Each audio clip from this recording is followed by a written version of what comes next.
Hello, hello, and welcome. We hope everyone got the message that this is a rare Saturday afternoon live stream for Atlas Information Live. Due to a last minute family obligation, we had to shift our live stream from Sunday to today, Saturday. And we hope that you all got the message and that you soon will be logging in and joining us, because today we're going to be discussing a subject which, in one way, shape, or form, is misunderstood and misapplied, certainly among self-styled mystics and esotericists, but in general as well, those of a spiritual bent or spiritual interests. There is a very serious level of concern and misconceptions around the application of this word magic. And these concerns and these misconceptions apply to both aspects of magic as we typically or traditionally understand them. And by that, we refer to the nature of light magic and the so-called dark arts, or black magic, as it were. We don't want to excessively use those terms in this live stream because, as you know, we're going out over YouTube, and YouTube loves to censor videos. That being said, we also aren't going to avoid some of this terminology out of fear.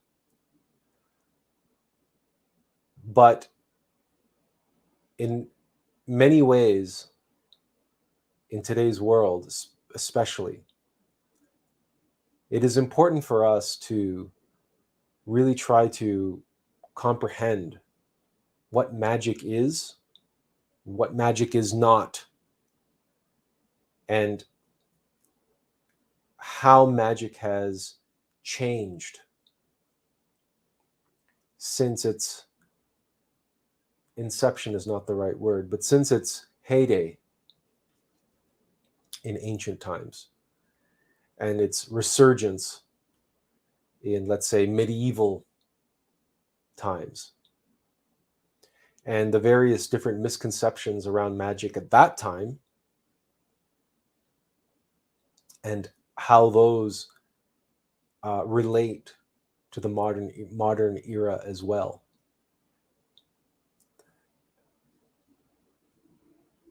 We should begin, perhaps, by looking at the word magic itself, without going into some sort of genealogy of the word or etymology from an intellectual viewpoint. Magic is about power. It is the application of energy. And the nature of the energy at the heart and soul of all magic can be found in its first syllable. And that syllable is ma. And if you are even vaguely conscious, you should automatically and intuitively know what is the nature of the energy that is signified by that sound, by that mantra, ma.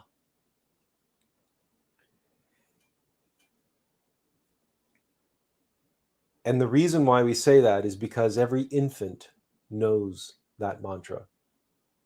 Every child, every infant, that mantra is one of the first words spoken by every single human being who has ever existed.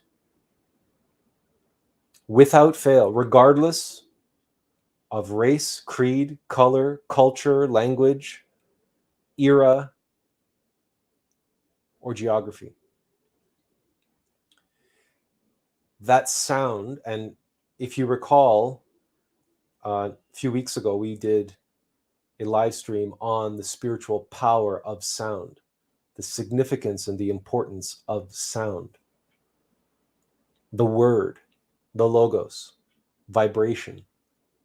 The entire universe is spoken into being. And the primordial substance, the primordial body of the universe, which is brought into vibration and out of which everything is brought into manifestation.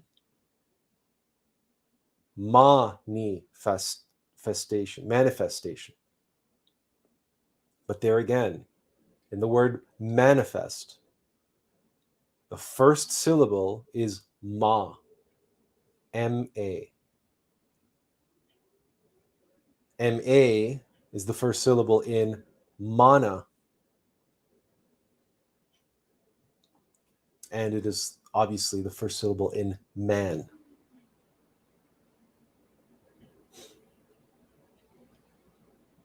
It is the primordial sound signifying every infant's, every child's identification, recognition, and connection with the primordial energy and the primordial body of existence. Because every single child combines the two sounds, ma, mama, ama, when they recognize and they wish to express and communicate their deep and intimate connection with their mother.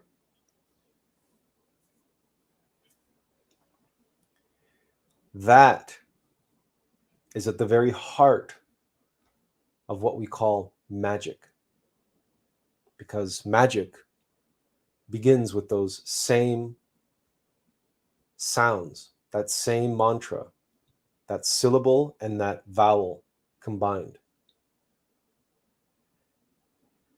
And esoterically, when we consider those two sounds, M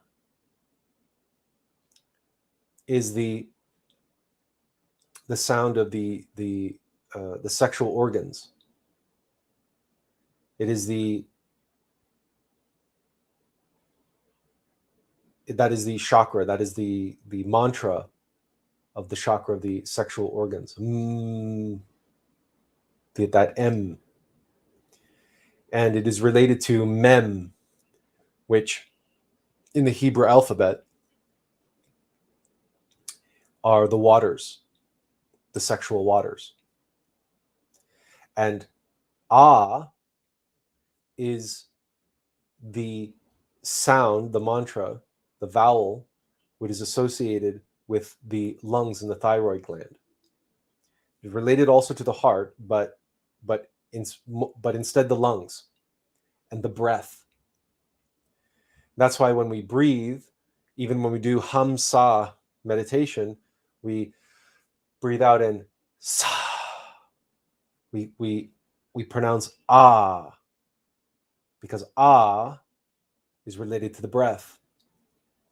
Surely everyone at some point in their life has been to a doctor, and that doctor has put a tongue depressor in their mouth and looked into the back of their throat and said, now say ah.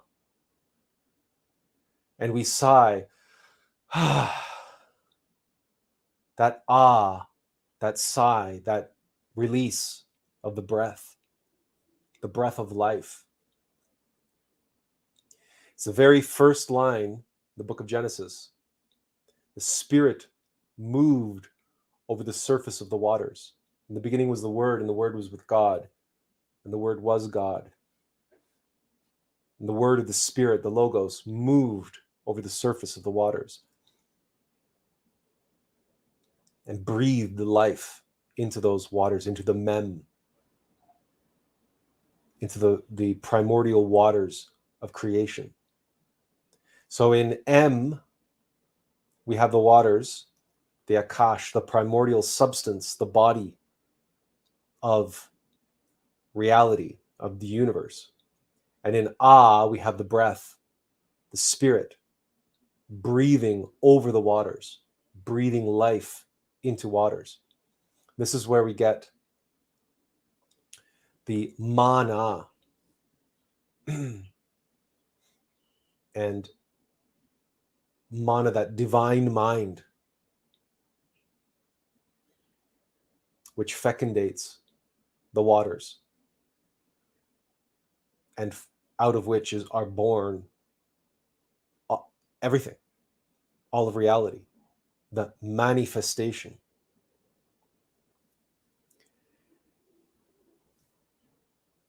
This is what magic is. Magic is an extension of that creative process. That is what all magic is. Magic is about the application of energy for the manifestation, for the creation of a result, an effect. And insofar as that is the case, there is no inherent difference in any and all forms of magic. It is about bringing into creation, or bringing into reality, that which exists in a more subtle level. So we could say there is a transformation or transmutation of energy, but it is from a higher plane into a more dense, crystallized form, manifestation, bringing from more subtle levels of reality, more subtle levels of energy, and birthing them. And it is a birth. And that's why that mantra of Ma exists in the word magic itself. Because there's only one thing in the universe that is capable of birthing and creating, and that's the divine feminine, that's the divine mother. That's our Ma, our Ama.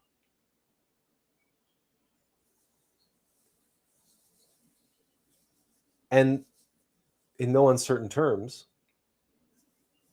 that is the only energy and the only material that we have to work with. She is the universe. Every single phenomena is an expression of the divine feminine. That is why she is divine Mother Nature.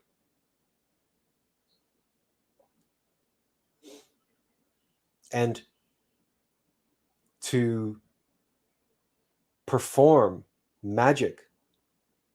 Now, clearly, we should perhaps take just one moment and say we are not referring to the magic that is played out on stages in Las Vegas. Hopefully, everybody's clear on that. We're talking about actual, real magic, esoteric, mystical magic. So we're not talking about illusion and all those things. That is also a form of magic. But here we have to start getting into some of the distinctions and the differences between what we identify as light magic and what we identify as the dark arts. But we don't want to get too ahead of ourselves. We want to try to build from a foundational level and build upwards. So we're speaking of essentially the power of God, the power to create and to destroy and to alter, the ability to change what is already manifested.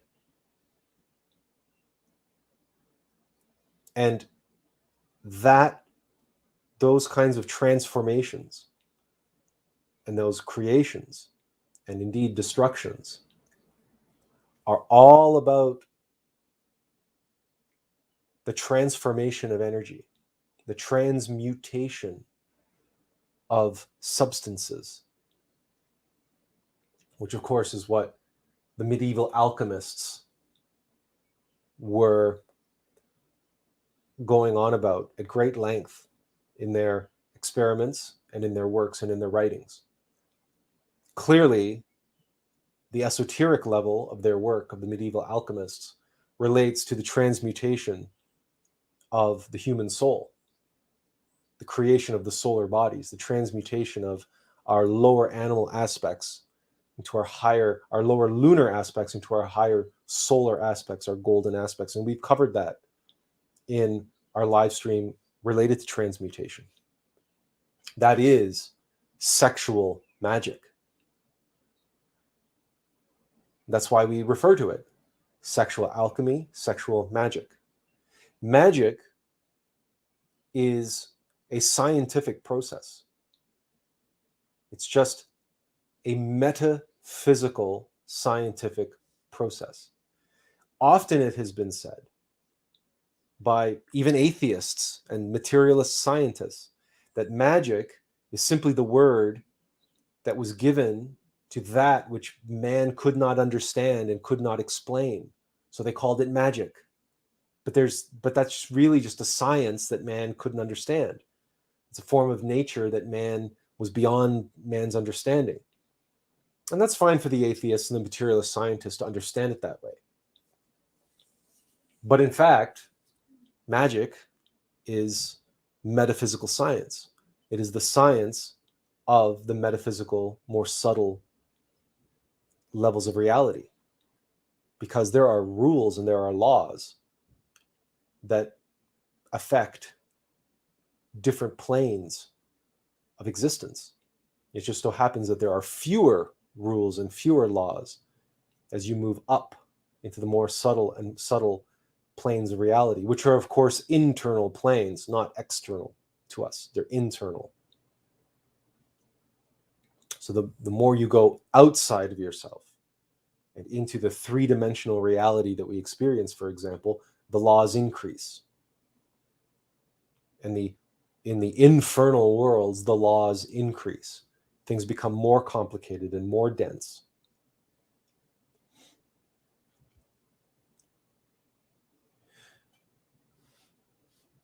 We can say then that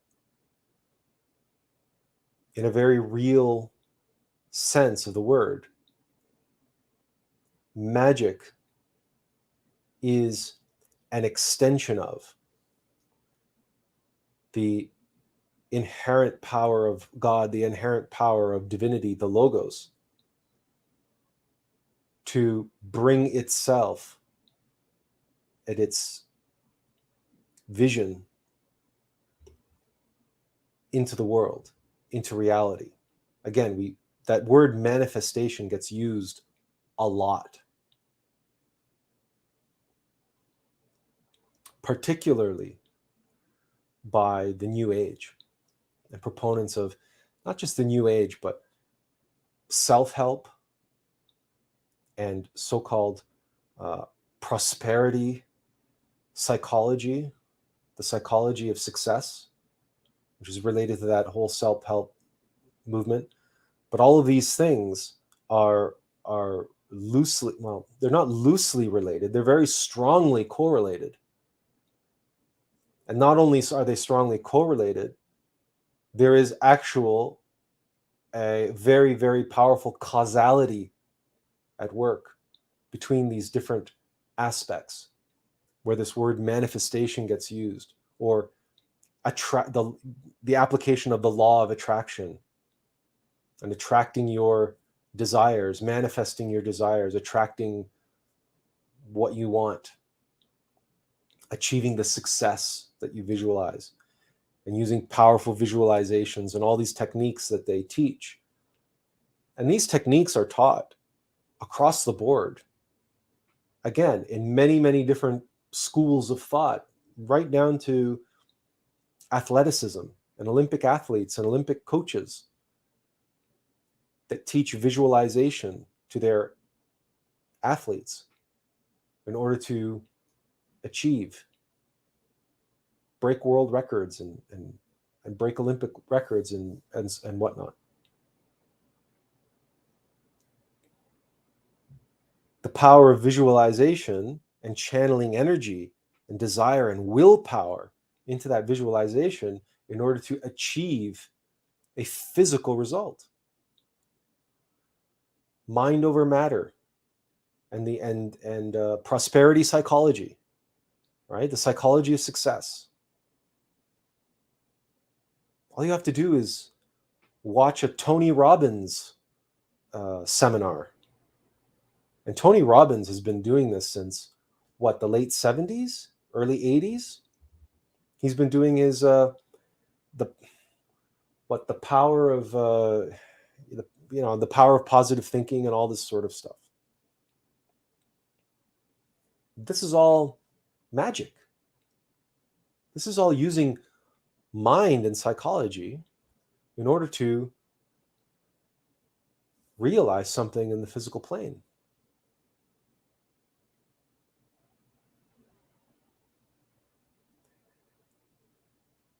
So, what's the problem? Wherein lies the concern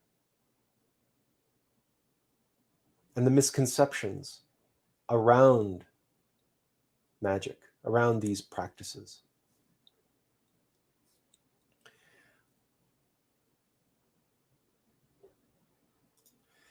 Andrew says the US military also teaches psionic abilities to their top clandestine operatives.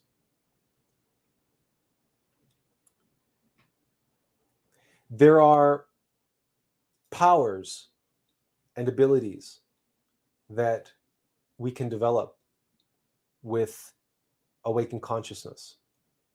And there are, of course, various different types of clairvoyance.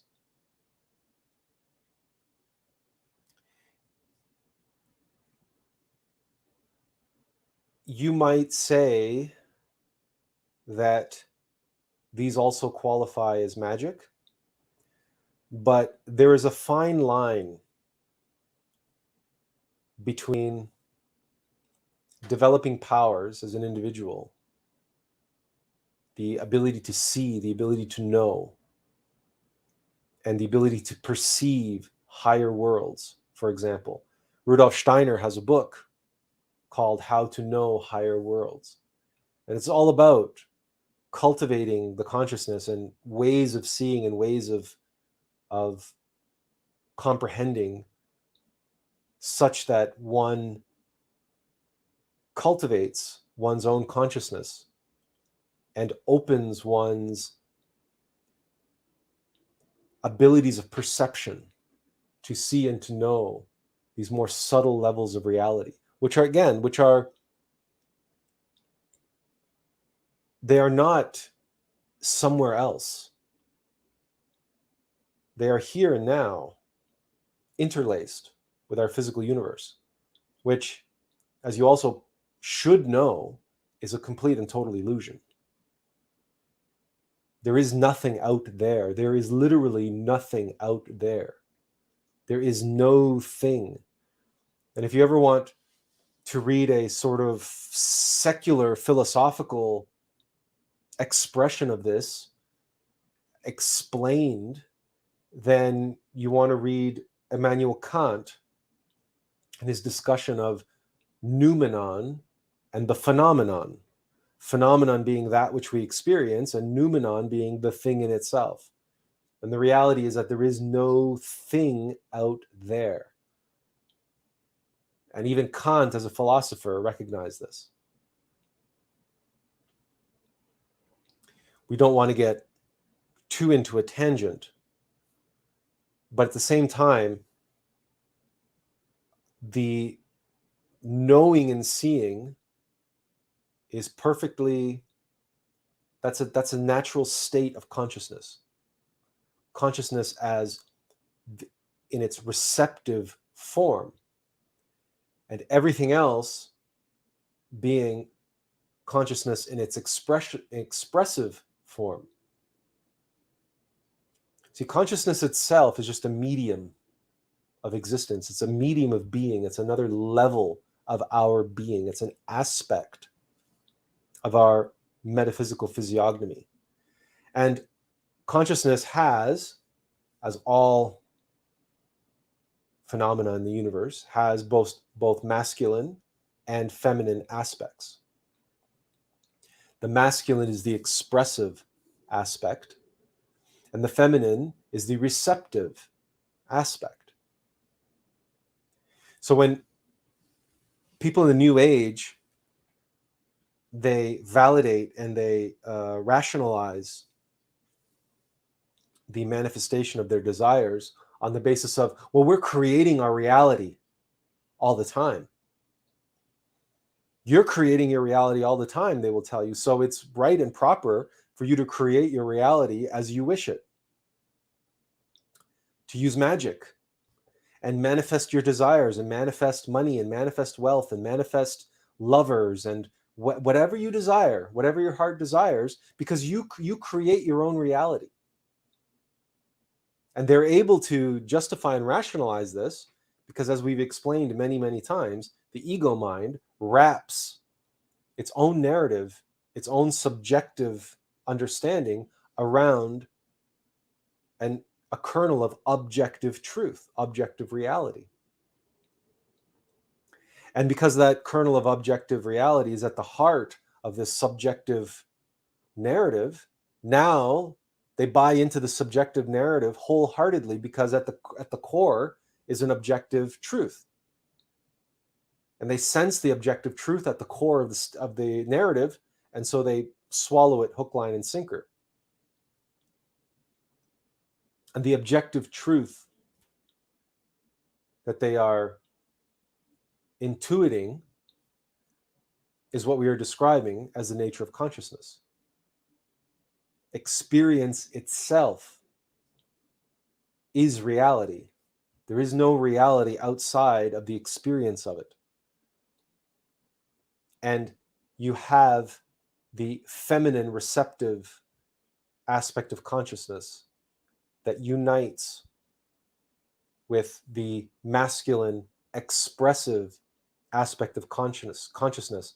And in the union of masculine and feminine, a sexual union, you give birth, you give rise to experience.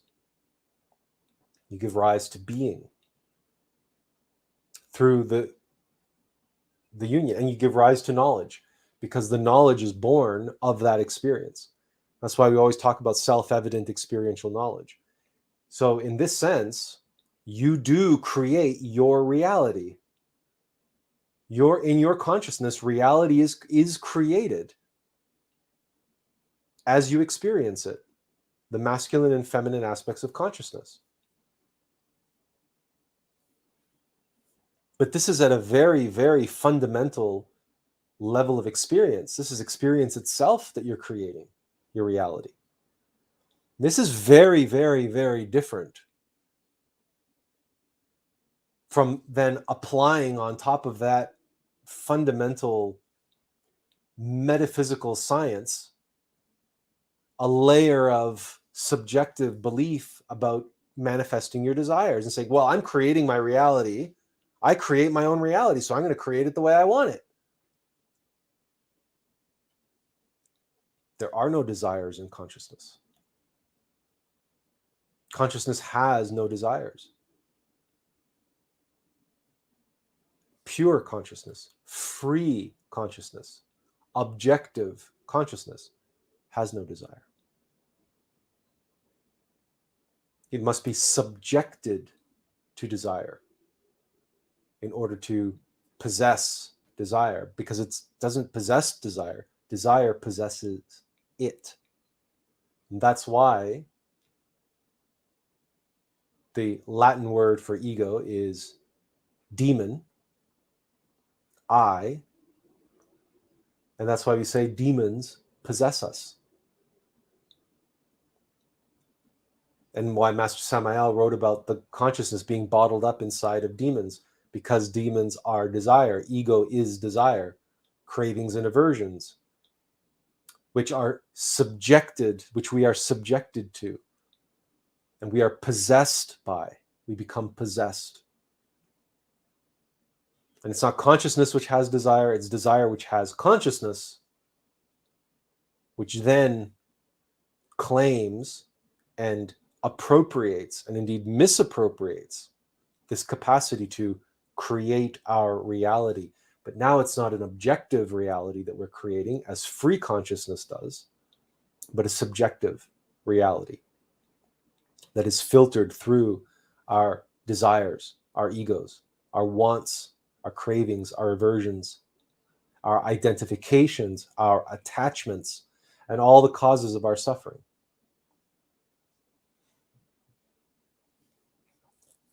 But this is important, and this is related to magic, because herein lies the fundamental and key difference between what we call light magic and what we refer to as the dark arts or black magic. And again, we've often cited the modern mythology, the contemporary mythology of Star Wars, George Lucas's Star Wars, and the discussions around the Force, and particularly in Empire Strikes Back, and Yoda's training of Luke, and the realization, the revelation that the Jedi and the Sith, the light side and the dark side, use the same force. It's one force.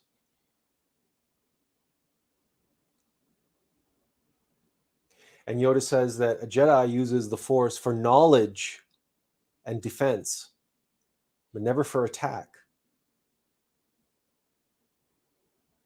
And when Yoda describes the dark side, he describes fear, anger, aggression.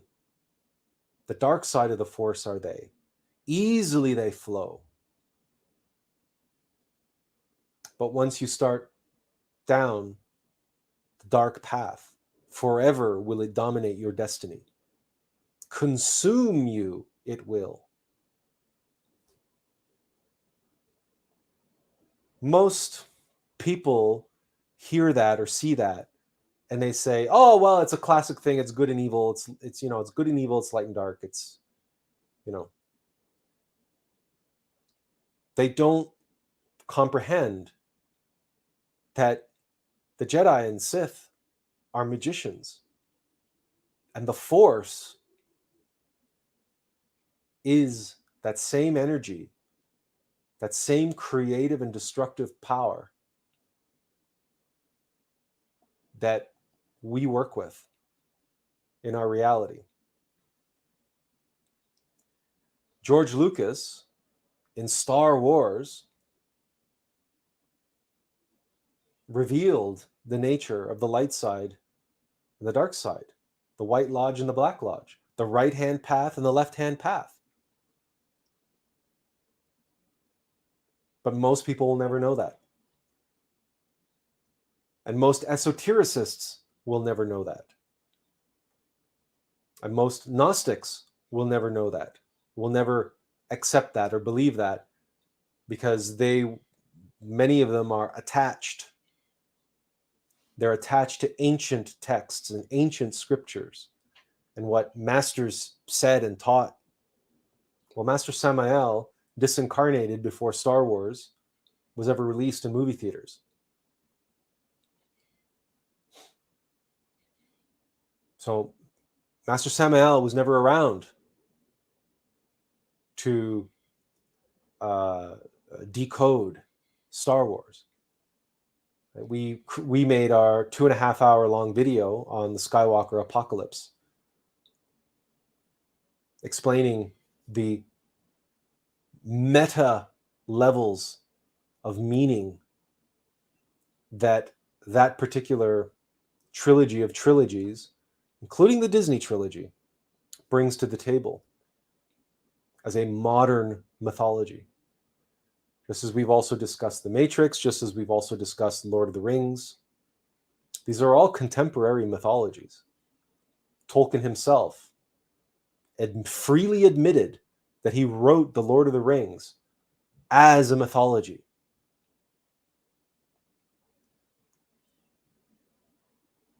And all of these mythologies, whether it's Tolkien or Star Wars or The Matrix, they're all dealing with power, the use of power, the application of power, and indeed, in one way, shape, or form, magic. Certainly, Tolkien, we see magic, and we see the Saruman being turned from the light side to the dark side, and then we see Gandalf and Saruman facing off against each other. Certainly, in Star Wars, it's space magic, of course, but it's still fantasy. Star Wars is space fantasy. It is high mythology. It is not science fiction.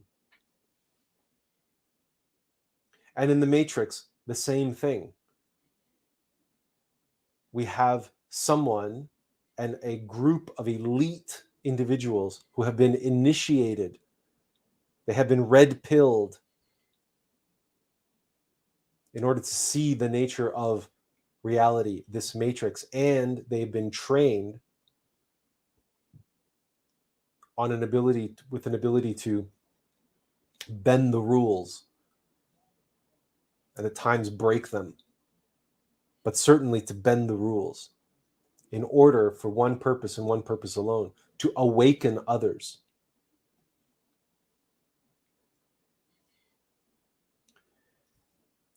And these are all of these, certainly in film form, all of these are in the modern era, certainly within our lifetime, within all of ours lifetimes, most likely. Certainly in terms of a filmography. The original Tolkien text notwithstanding. Because, of course, he wrote those texts in the middle of the 20th century. But magic is at the heart of those modern mythologies. And what do we know, both intuitively and in many ways explicitly, in these mythologies? What do we know? If the force is the same force that's used by the light side and the dark side, then what determines whether it's light magic or dark magic? We pose that question at the same time that we give you the link to join the conversation if you feel so inclined. If you have something to add, if you think you can explain it, join the conversation and offer your explanation. Because the reality is that magic is really a shaping of reality. And shaping of that reality on a foundational level. Now, the foundations of an illusion cannot be found in the illusion itself. Certainly, we can all recognize that.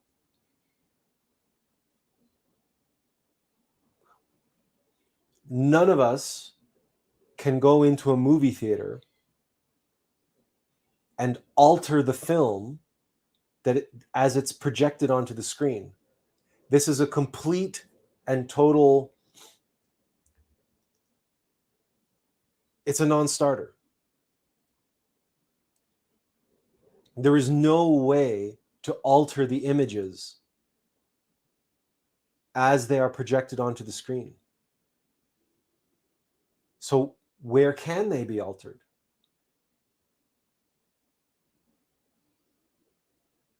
This is difficult for us to grasp on the level of intellect, on the level of our present level of consciousness, because we see people manipulating three-dimensional reality all the time.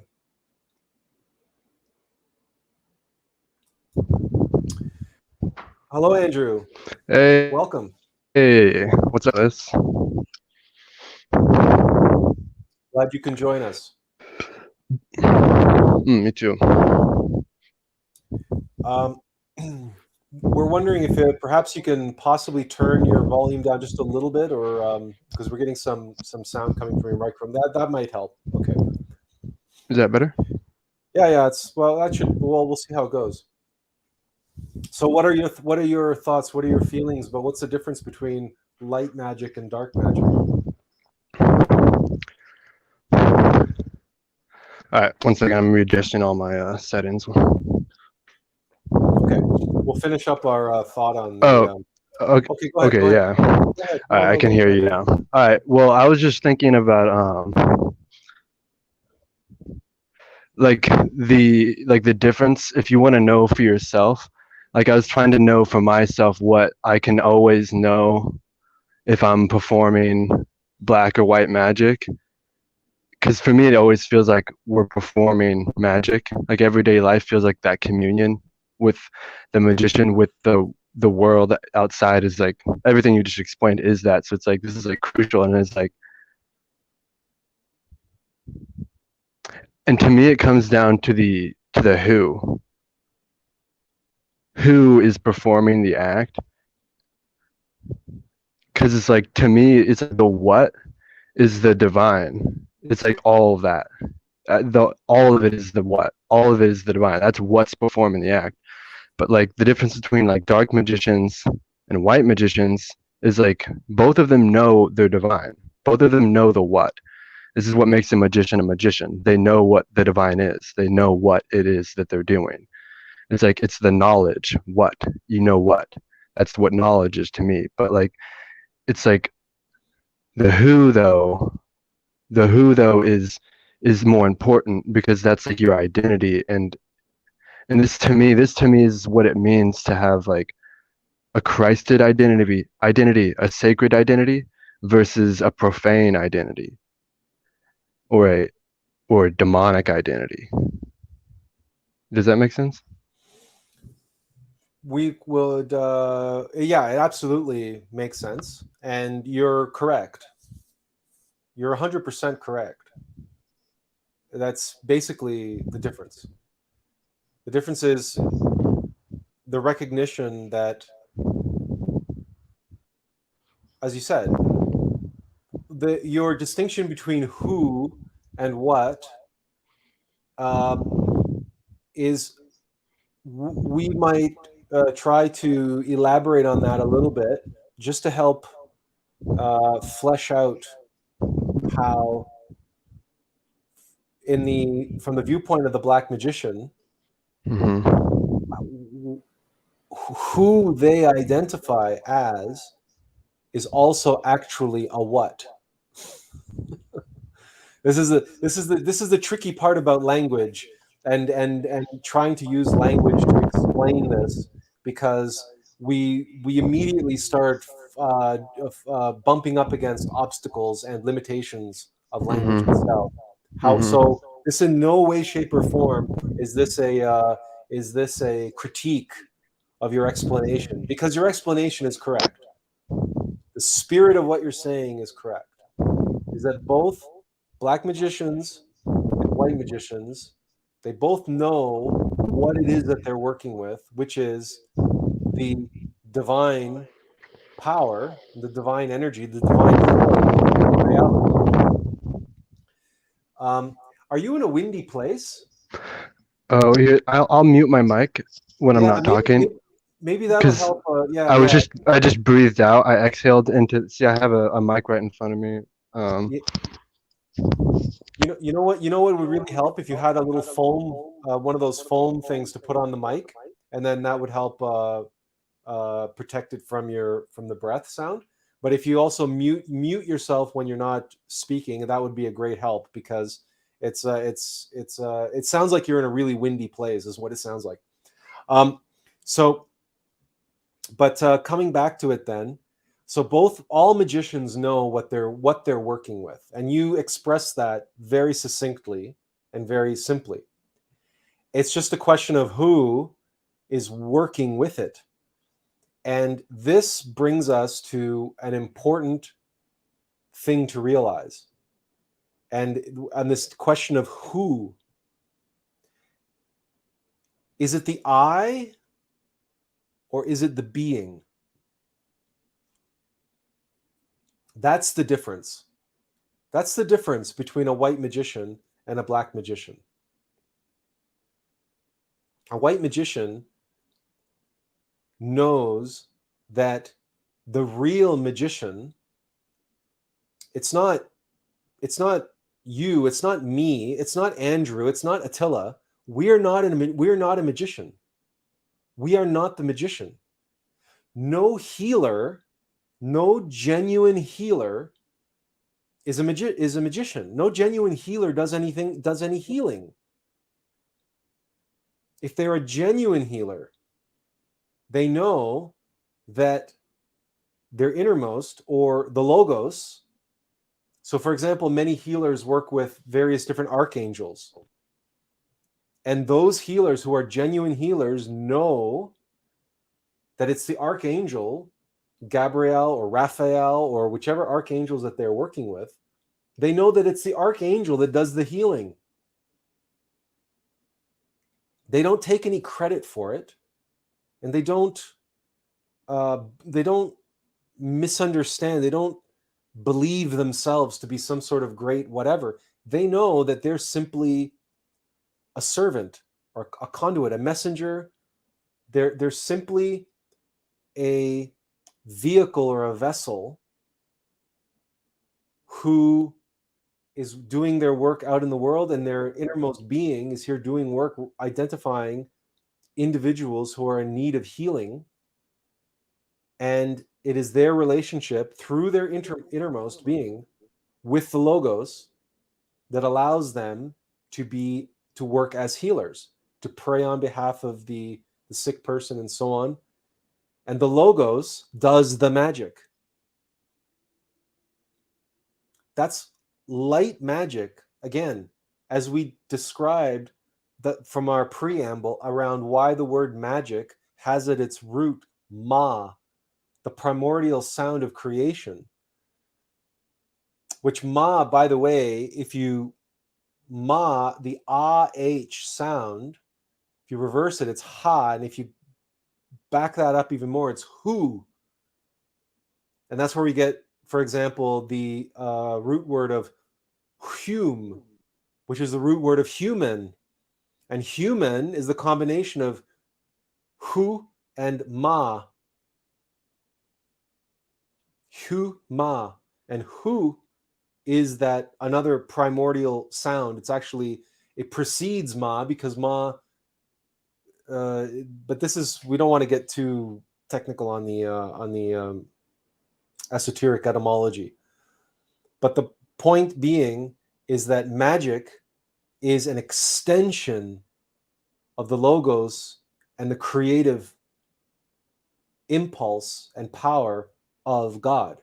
And the logos is the perfect multiple unity, the Christ, the cosmic Christ, which is an expression, the omnipresent ray of Okidanak, the ray of creation. Real magic is in alignment with that. Light magic is an individual who is connected to their innermost, and through their innermost connected to the logos, and is bringing forth that creative power through them into the world. So they are doing the will of their being, and by extension, they're doing the will of God. That is white magic. That is light magic.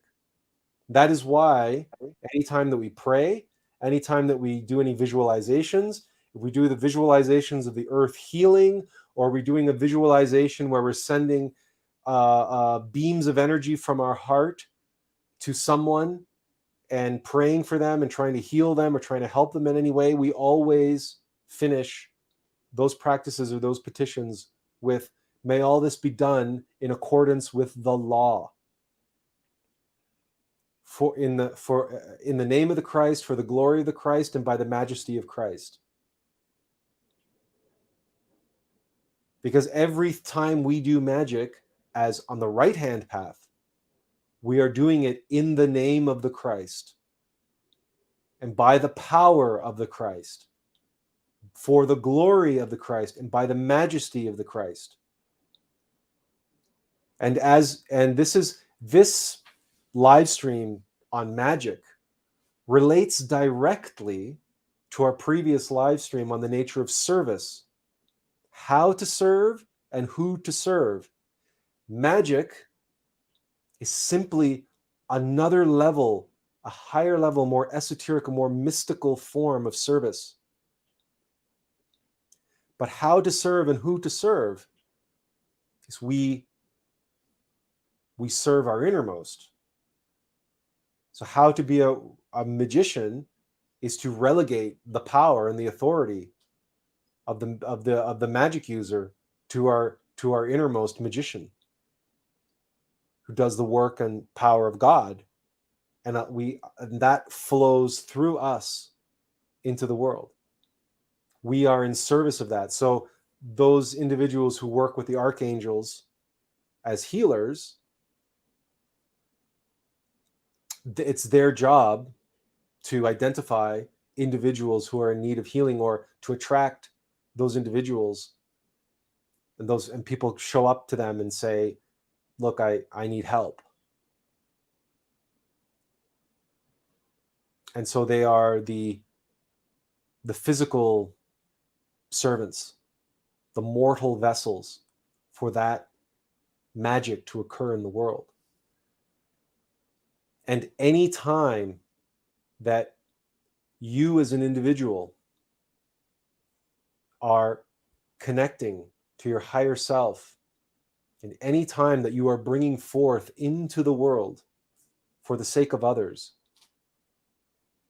by virtue of your innermost connection with the Logos, and you are bringing something forth into the world, that is a form of magic. You are an extension of the Christic force. You are an extension of the creative force of the universe, the ray of Okidanak, the ray of creation. That ray is coming and shining through you into the world. So when you produce that beautiful poem, or that beautiful piece of music, or that piece of artwork, or that whatever effort that you're doing on behalf of others, that service, but you're doing that service as a servant of your innermost first, and your innermost serves others through you. You as the vehicle, the vessel, and the conduit of that service, you are a vehicle, vessel, and a conduit of magic, of a form of magic. At whatever level you are at, and whatever level of you being your innermost is at. That is magic. That is bringing forth from the more subtle planes of reality and bringing into incarnation, into manifestation in this physical world, in the kingdom. That is magic. That is being birthed through you into the world. That is magic.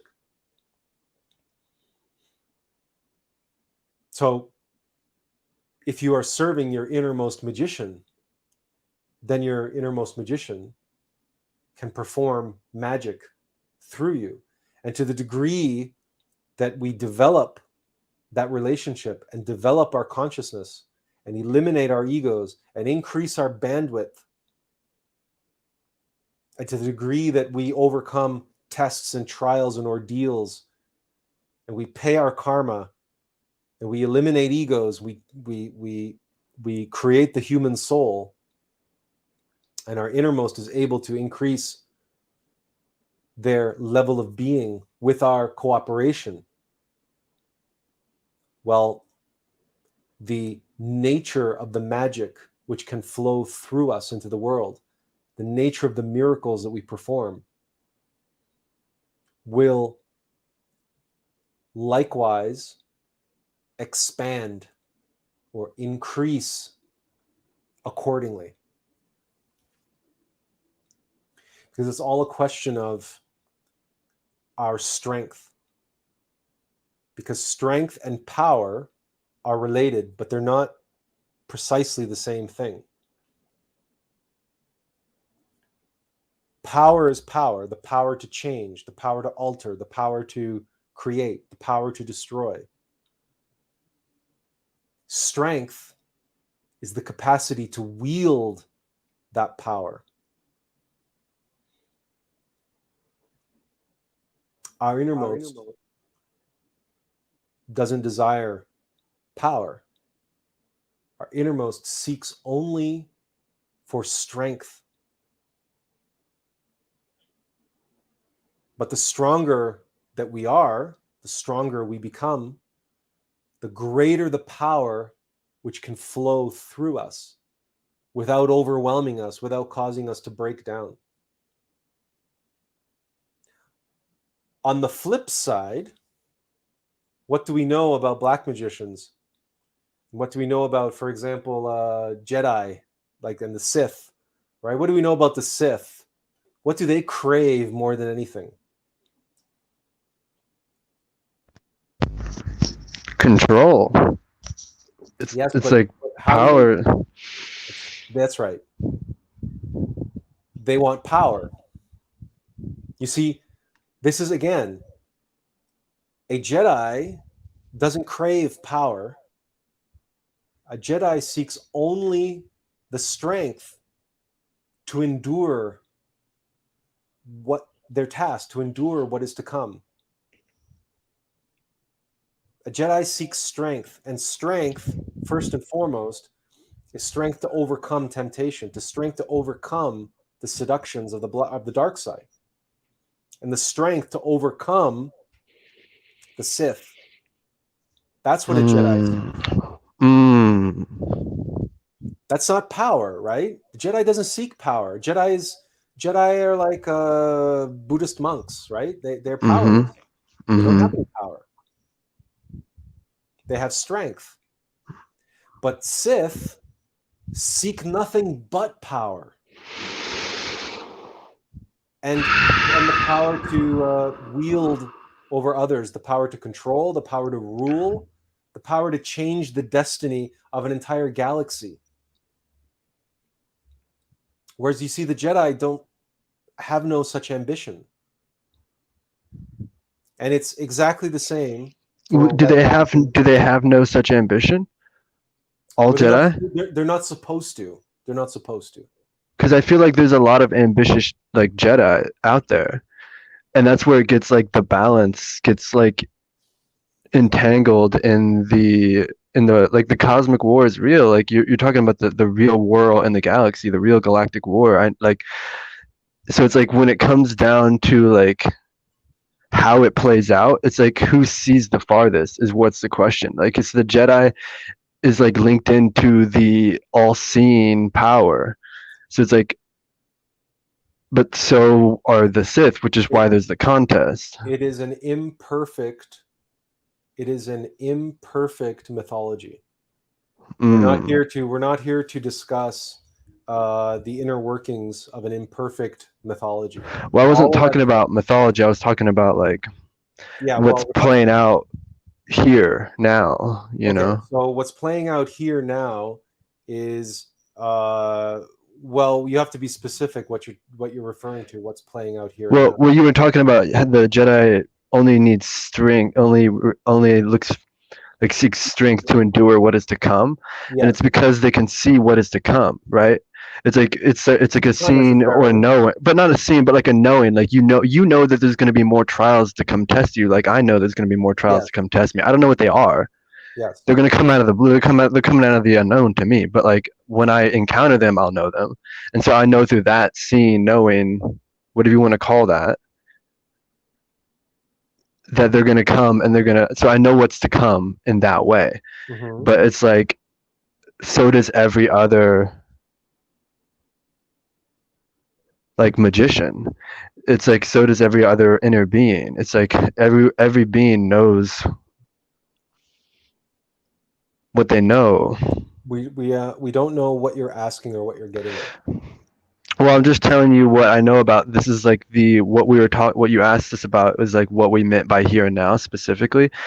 And so we were alluding to what we know about specifically happening here and now, like on this planet, and in the fight of good versus evil, in the fight of light versus dark, like and how it's like being unfolded in like a stage by stage process from like an internal, like you could think of it as like a hyper complex like super dimensional chessboard where all the players are the wizards or the magicians or the Jedi and the Sith, whatever you want to call them. It's like they're the people moving like the pieces in the like third dimensional reality. Like so the egos are the ones controlling, like for example the elite. They're being controlled by their egos of fear and lust and greed and hatred, and like all those egos are just like it's like what a black magician uses to control a piece. So it's like they're just pieces in a game board, you know, to a black magician. Um, let's back up for a second because you're conflating many things there. Okay. You're mixing your metaphors.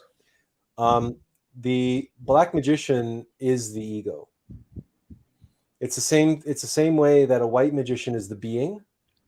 A black magician is the ego, and the pieces that are being moved is the individual themselves. Okay. Okay. Now, so by extension, okay, they want power over others. That's the nature of ego. Ego wants power. That's all the ego. The ego does not have any strength. Mm. So the ego does not have any strength because it's all of its power comes from external sources. So it has to constantly consume. That's the nature of every parasite.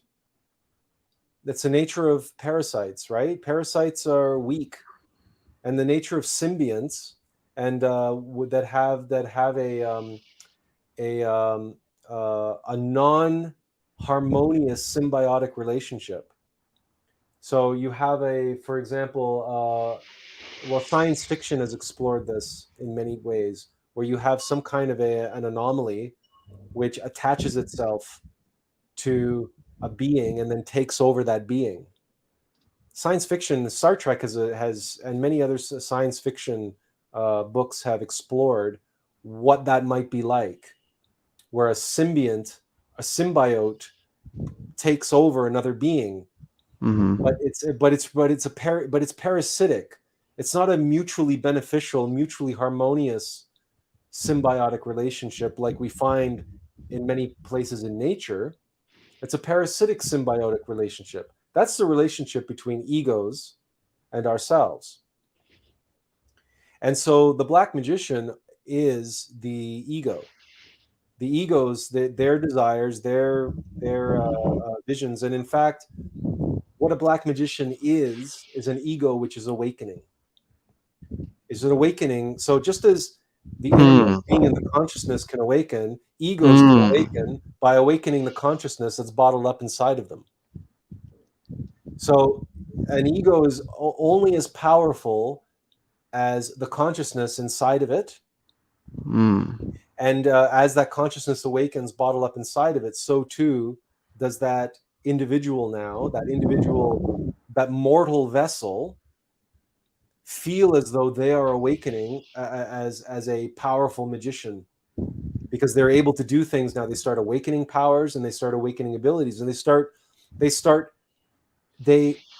cultivate those abilities. They are tempted into performing black magic.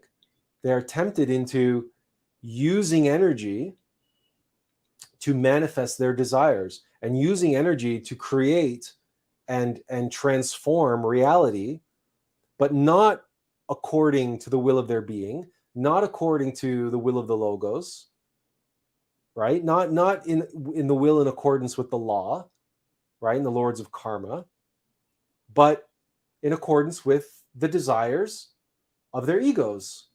It's what they want. It's what they think. It's what they're attached to. It's what they're identified with. And that's the only difference. And this comes right back to what you were saying earlier about the who and the what. Is who is the magician? A black magician thinks, I am the magician. I am the magician. I'm the one performing the magic. I have the power. Meanwhile, it's all an illusion. They are the pawn on the chessboard that you identify. They are the pawn, because actually the entire notion of I is an illusion. It's a delusion which is created by the ego, by the Black Lodge, by this parasitic symbiote. And it is the one. So when you say the global elite are possessed by fear and their greed and their lust, yeah, sure, you're right. But they are the ones that are doing the magic. The egos are the ones doing the magic. It's not the global elite.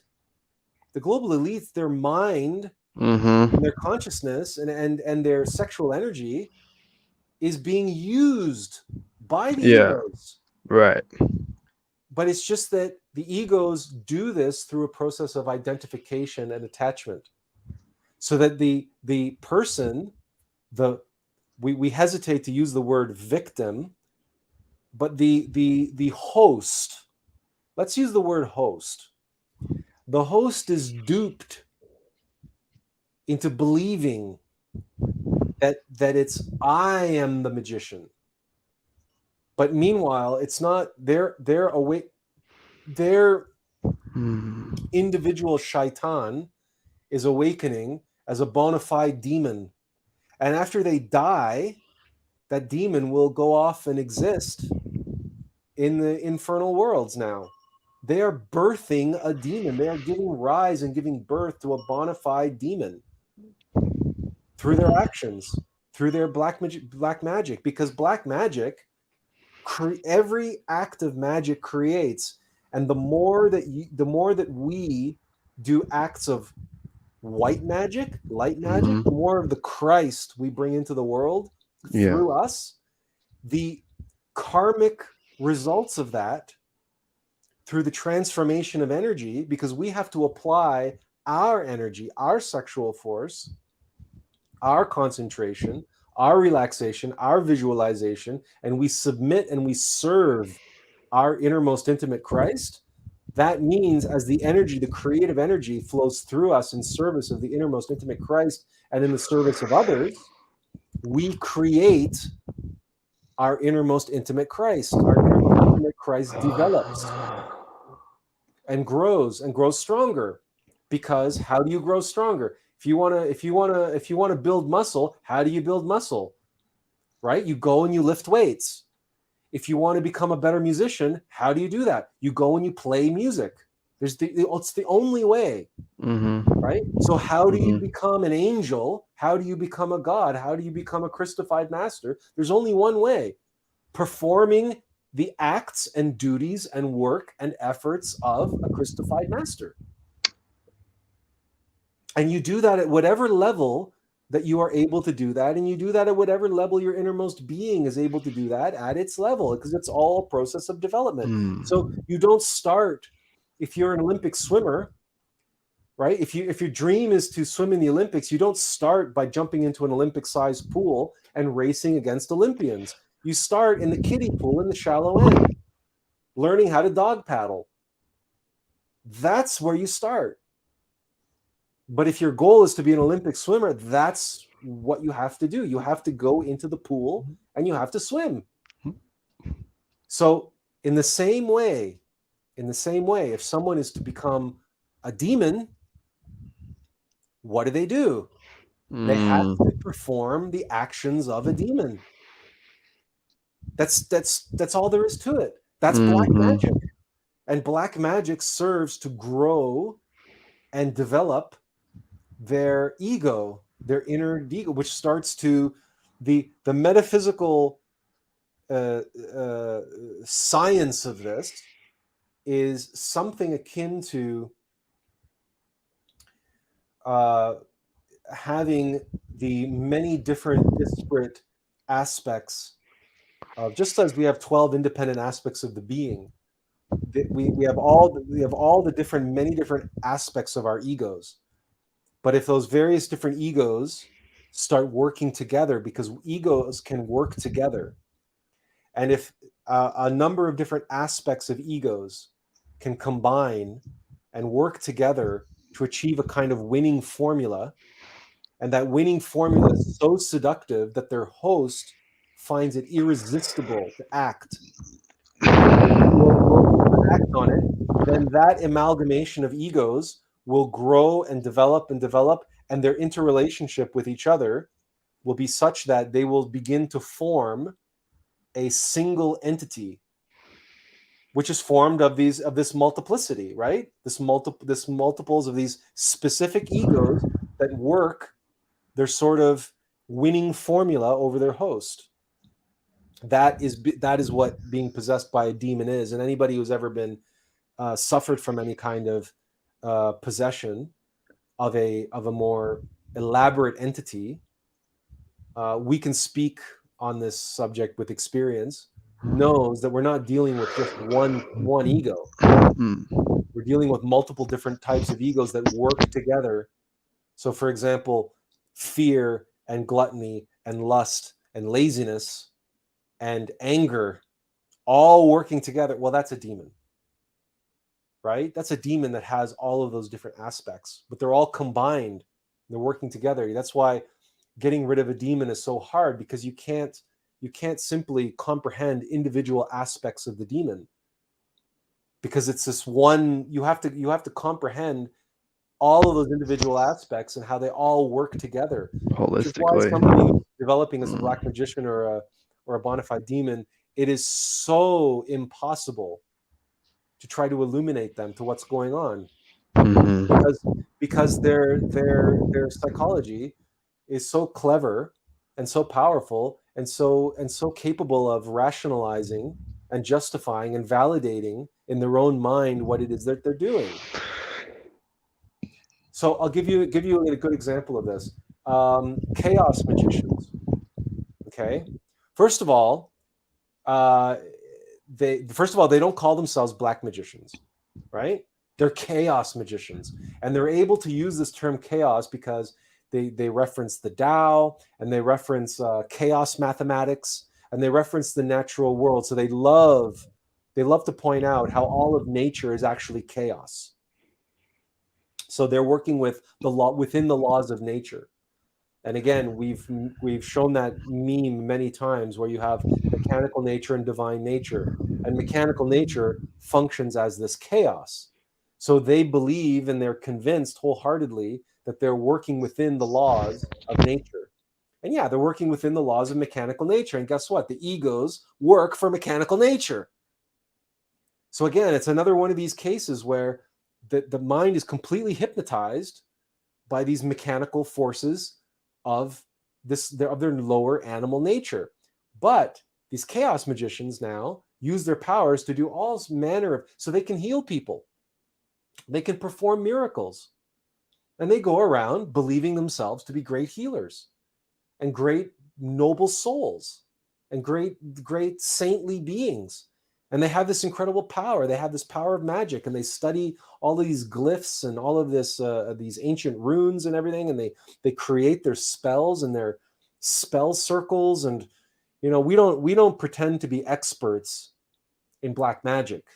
We have a very, very rudimentary understanding of the actual mechanics of it, but at the essence of what is going on, right? In the terms of the visualization, the construction of a ritual and a rite, and using the power of visualization, and then the application of creative energy. That's the most important element, because that's what all magic is harnessing the creative force, the Christic force inside of us at our level. That's the sexual force. That's the divine mother Kundalini. That's the Ma, right? That's the Ma in magic. White magic, black magic, doesn't matter. That's what gets harnessed. In the same way that you can have divine sexuality or animal sexuality, what is getting harnessed? It's the same sexual force. If that force flows down and out, you can create an intellectual animal. If it flows up and in, up an atom, right? Up an atom, you can create a primordial Adam. You can create a divine being, a true human being in the image and likeness of God, the way Adam was created before the fall. That's where the expression up an atom comes from, and where the expression down and out comes from. That's sexual magic. That's white tantra versus black tantra. You're working with the same sexual energy. There's only one creative force in the universe. There's only one. There's only one Christ. There's only one Logos. It's a perfect multiple unity, yes, so it's everywhere. But there's only one force, right, in Star Wars. But even in Star Wars, there's the cosmic force, and then there's what they call the living force. And the living force in Star Wars is what they refer to force at the level of living beings. That's what we identify with as prana and chi, and what lower levels of magic can use. For example, in martial arts, when you're harnessing prana and you're harnessing chi to like break blocks of ice or concrete, or you're using, or these Reiki masters or other energy experts, right, are using and directing energy for healing and for various different things. But we're talking about the sexual force at the level of prana. That's the living force. And then there's the divine force, the higher, more subtle levels of prana, which we call kundalini, which is related to prana, of course, but it's not exactly the same way. That's why so many people out there are duped into believing they're raising kundalini when all they're doing is they're moving prana. They're moving chi around, but they think that their kundalini is awakened because they can feel something happening inside of them. And this brings us to, ultimately, this is all well and good when we talk about this in terms of white magicians and black magicians and manifesting and casting spells and all that kind of stuff. We can all agree that that's magic. But where it starts to get a little bit more gray area, but far more significant from the standpoint of this humanity, is when we begin to realize that so too is psychological manipulation, magic, and specifically black magic. All forms of hypnotism and mesmerism, and even to the point of high pressure sales, Music. advertising, marketing. Mm-hmm. Music, no, let's be clear. Again, we have to make a distinction, Mm. right, between divinely inspired music, Mm-hmm. which of course you could argue that's divinely inspired music can manipulate the psyche, but how does it manipulate the psyche? Elevating it. It elevates it, but is the music itself elevating the psyche? Is it a mechanical Mm. manipulation? Is it an ego thing? Mm. Whereas you know for Mm-hmm. a fact that music which manipulates the psyche in terms of stimulating lust, stimulating greed, stimulating gluttony, right? Or stimulating fear. Mm-hmm. Okay, now that's also a manipulation, but those are manipulating the mechanical aspects of a psyche. Whereas Mm. Mozart, Beethoven, Mm-hmm. Wagner, they they they open up they open up they open up our third eye. They open up the bandwidth between us and our higher self and us and the logos. Mm. So again, it's both magic, but who or specifically or what level is that magic operating on? Mm-hmm. Again, we bring it back to our discussion of service, right? And doing a service where you are healing someone's body but not their soul, versus someone who heals someone's soul, right? And recognizes what's really what's more important. So is it appropriate for me, for example, some fellow recently died who was given a pig heart transplant, Mm. and the doctors are surprised that he died. He lived for about a month with this pig heart, a pig which is a devolving animal. Right. Right.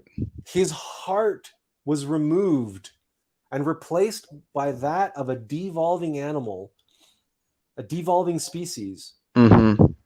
and they're surprised that he died. Just But they were well intentioned, right? They wanted to save his life. They wanted to save his life. But while we're at it, why don't we carve out the very center of your being, your heart, and replace it with a devolving species? You see the difficulty, right? You see mm-hmm. the difference Mm-hmm. versus what that individual really needed more than anything. If his heart was that diseased, what that person needed more than anything was spiritual healing. That person needed love, and he needed to learn and know how to reconnect with the source of love inside of him. Because if the heart is diseased, if the heart is failing, that's because it's the heart chakra which is closed and sealed, and the vital energies. Can you mute your mic? Oh yeah. Sorry about that. Um, and if someone's heart is failing, then the heart center, the heart chakra, is failing, and that chakra through which the love flows, it's defective. That's one of the reasons why women get breast cancer. A lot of women who get breast cancer uh, have energetic problems in and around the heart chakra, whether they feel that they have trauma or their heart is closed off. Most of us can't feel our heart. Most of us can't activate our heart chakra. We can't feel that deep love and affection and warmth and compassion because our heart chakra is closed. We spend most of our time up here anyway, or most of the time we're in our head. And if we do feel something, lots of times we feel it in our inferior heart center. We feel it as sentimentality. So we feel it as negative emotion. We feel a lot of negative emotion. We're very quick to anger and fear and isolation and envy and all of these sorts of negative emotions. And we're very easily hurt, right? We take offense very easily and so on. Well, like this culture is, this society, especially the young people today, they've been raised this way. They've been conditioned to activate and be in their inferior heart center. These social justice warriors and these Zoomers and millennials, where they expect to receive everything as a matter of fact. They expect to receive love automatically all the time. And they've been conditioned to seek out opportunities to be a victim, opportunities to be offended, reasons to point out, blame others, and to project the responsibility for their happiness or their suffering onto others. And they've been raised that way. They've been indoctrinated that way. They've been initiated into a mentality of black magic. This is entirely a huge, massive exercise of black magic. It is a psychological manipulation. Doing what? To whose benefit? The benefit of the ego and the ego alone. But under what auspices? Under what pretenses? Social justice. The social justice warrior believes themselves to be beyond reproach. They're the most holy, the most righteous and spiritual people alive, because they're so-called looking out for the marginalized and the disenfranchised. And how do they go about doing this? Well, through gaslighting and through all the different methodologies that they have. They're winning formulas of victimhood and victim mentality and identification and identity politics. But this is all a massive black magic spell. And so too were the attack on the Twin Towers, right? Destroying the pillars of Jacquin and Boaz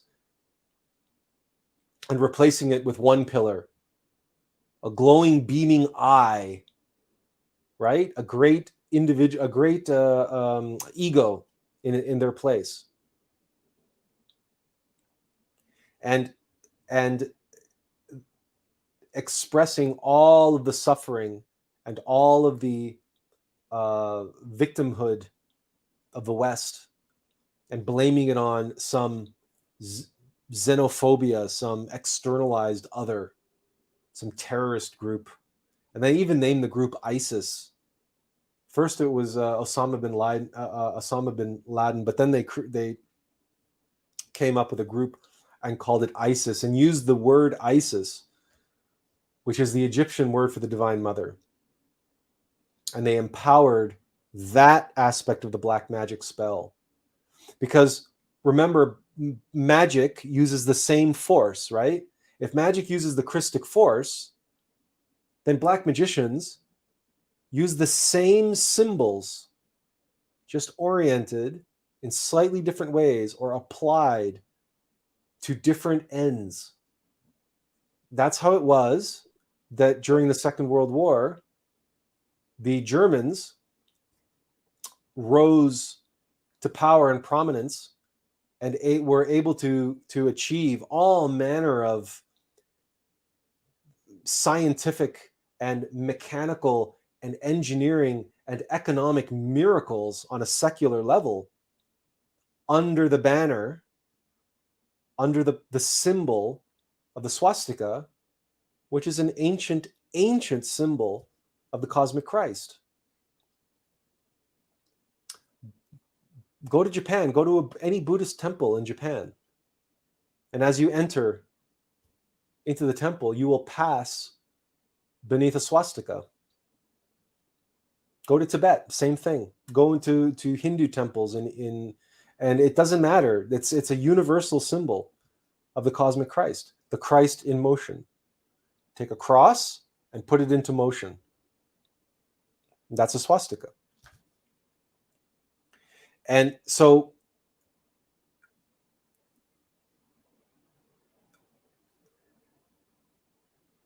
realizing and understanding, and this by extension now, we can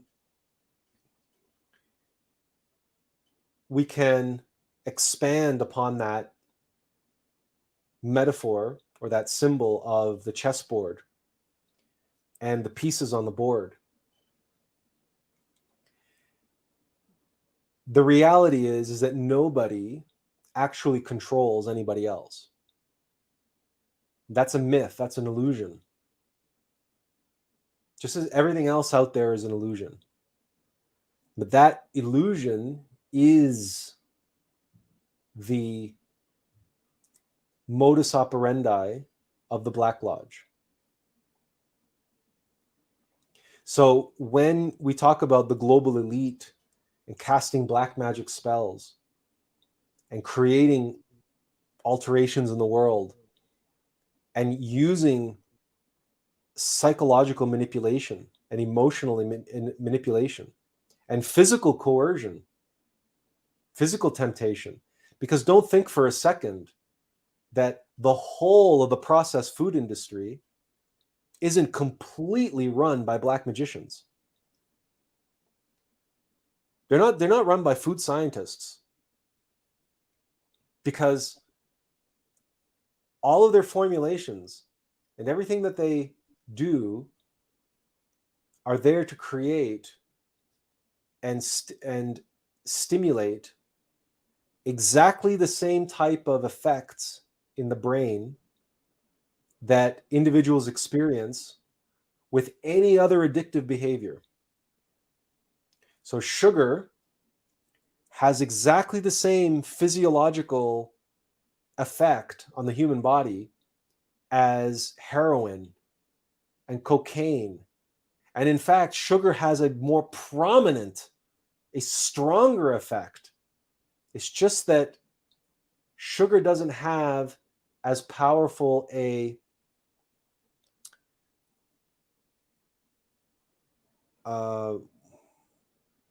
what's the word we're looking for? Psychedelic effect. Doesn't have the same type of it's not the same, it's not an hallucinogen. It doesn't have the same, so it doesn't have the same effects of for getting you high. It doesn't. Let's put it that way. Sugar is much more subtle. And yet the opiate effect it has in the hypothalamus in the brain is on par, if not stronger than that of a heroin, which is why sugar is perhaps the most difficult substance to kick, an addiction to sugar. Well, look, it's not by accident that sugar is in everything. That is not an accident. So why is it important that people be addicted to sugar? Why is it important that people be addicted to alcohol? What is addiction? When you recognize that addiction is self-loathing and shame is pride, and pride is ego, well now, and someone who's loathing themselves, right? They feel that emptiness inside. Well, they're going to be a good consumer, and they're going to be a good follower. They're going to be a good zombie and a good sheep. But make no mistake, that black magic is being applied in such a way that it empowers the egos in the individual. The Black Lodge works with the Black Lodge. The White Lodge works with the White Lodge. That's how that works. The Black Lodge cannot mesmerize, cannot hypnotize, and cannot control someone who is in control of their own egos. Meditate on that. Because people love to blame the Black Lodge for all the problems in the world. Recognize that if individuals could get their own house in order and get their own egos under control, their own defects and vices, their own desires, their own cravings and aversions, their identifications, their attachments, if they could get their own egos under control, the Black Lodge would have no power over them. None. They could see right through all the advertising, and right through all the marketing, and right through all the mainstream media, and all the black magic in the world would have no effect on them. Because black magic cannot affect your innermost being. Black magic cannot create egos inside of you. Cannot. Can stimulate them and can channel energy to them and into them and present things which are tempting for your own egos to become fascinated with. And the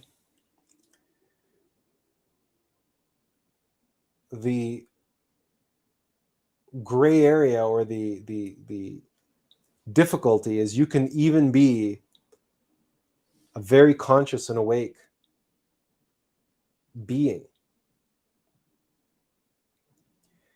and a black magician can present something which has the appearance and the surface level of being divine. And you can be tempted by that black magician, by that illusion. And if you become identified with it, and if you act on it, then you can fall. And this is what the fall of the Garden of Eden is all about. And this is what the fall of the angels in the book of Enoch are all about. How the Black Lodge does have the power to create illusions and temptations and tests, which test our innermost being, which test us as its vehicle. Especially. And isn't that how the hell of the Christians is created? It's like, it's No. by the Black Lodge creating those tests? No, hell exists. Hell's a place. Right, in an interdimensional place. But like, I mean, like the actual like structure of the place that like individuals in Christianity, they have like experiences that they go to and like see hell, and like what Dante's Inferno, what he wrote about, like like when he wrote that, like he got that information from where, right? Like presumably through meditation or through his own explorations, right, through his own insights, his own intuition. Right. But he It's wrote like, that for a reason. He wrote that for a reason as a book of instruction, right? right. But that's not. But that's not a. That's when you say that's a creation of. No, that was creation by the archons, right? That's what I'm talking. That's what I'm talking about, though. Oh, okay. You said the Christians. Oh, well, I mean, like they go there, but I was saying it was created by black magicians. I was referring to the archons when I was talking about that. Yeah, no. So the archons are beyond black magicians. Okay. Right? So archons are beyond egos. So if you want to get into that discussion, then we have. Okay, I just needed the clarity of the terms. I didn't know you were. I know, No, I no. understand If you now. want to have that discussion, then we have to have a discussion about aeons and archons and the Tao Okay, and beyond good and evil, and got you. then that takes us into a completely different level of reality. Because the reality is, now this comes back to what you were saying earlier about the way the world is now and the battle between good and evil and all that stuff. There's no battle between good and evil now. Mm-hmm. Okay, the Black Lodge, it's their time to rule. Okay, the Black Lodge rules during the Iron Age of humanity. It's their time. This is their time, and For now. so they rule the world. But that's by divine design that they rule Right. the world. Until the next age. And the reason why they have to do that is because they work, as we said, they work for mechanical nature, Mm-hmm. and mechanical nature requires this humanity to be destroyed. And the Black Lodge are the forces of entropy. They are the agents of mechanical nature in enforcing and manifesting the law of entropy as it applies to humanity. Because you cannot undermine, you cannot bring down a building without going after its foundations. Right? You bring something down by undermining its foundations. And the foundations of a humanity, of a global humanity, of any civilization, the foundations of a civilization are not physical, they're metaphysical. So they are history, they are religion, they are culture, they are language, they are art, they are the nuclear family. So, right? So in other words, biology and the natural processes of raising a family and raising children. All of these constitute the metaphysical foundations of a civilization. So what do we see now? What do we see now taking place in our society? Everything from the nuclear family to human biology, history. People are tearing down statues. They're rewriting history. We have all sorts of revisionist history. Religion is under attack in every way, shape, and form.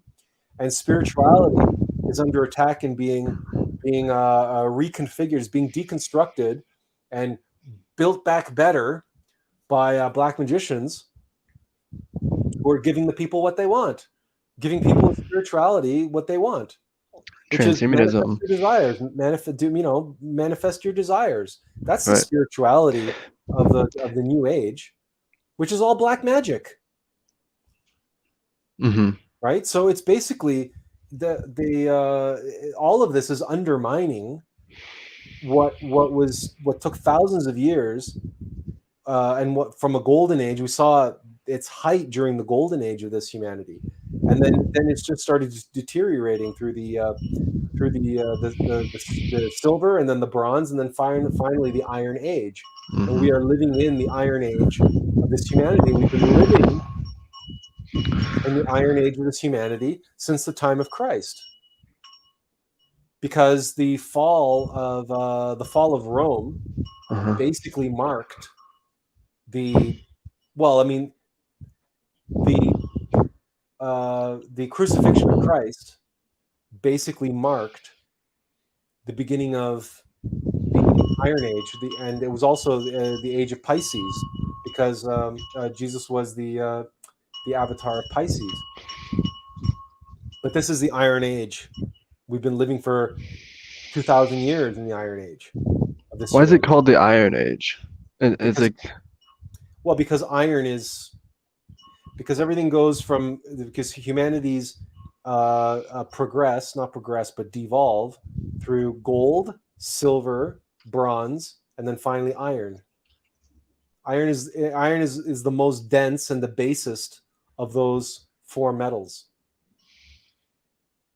And you can't mm-hmm. argue that the Industrial Revolution and everything else. I mean, But it's a useful iron, metal, iron still. It's not like a degenerated metal. Like it's still harder than gold. Like, you're reading too much into this. okay. You're coming at this from an intellectual point of view, and that's not going to get you anywhere, right? So we're talking about We're Well, I was talking coming at it from a metaphysical point of view in the sense that like the age can be used by humanity to either degenerate or to regenerate like an iron will to like no, resist it, right? no, No? that iron will, that's Okay. actually a black magic thing. That's like Because you're what the talking, iron symbolizes then, like the iron grip of like no, the vice. no, No, there is no connection. no, There's no correspondence here. you brought it up. You Okay. brought it up. Look, okay, Right. put it this way. Right. Um, can you make weapons out of gold?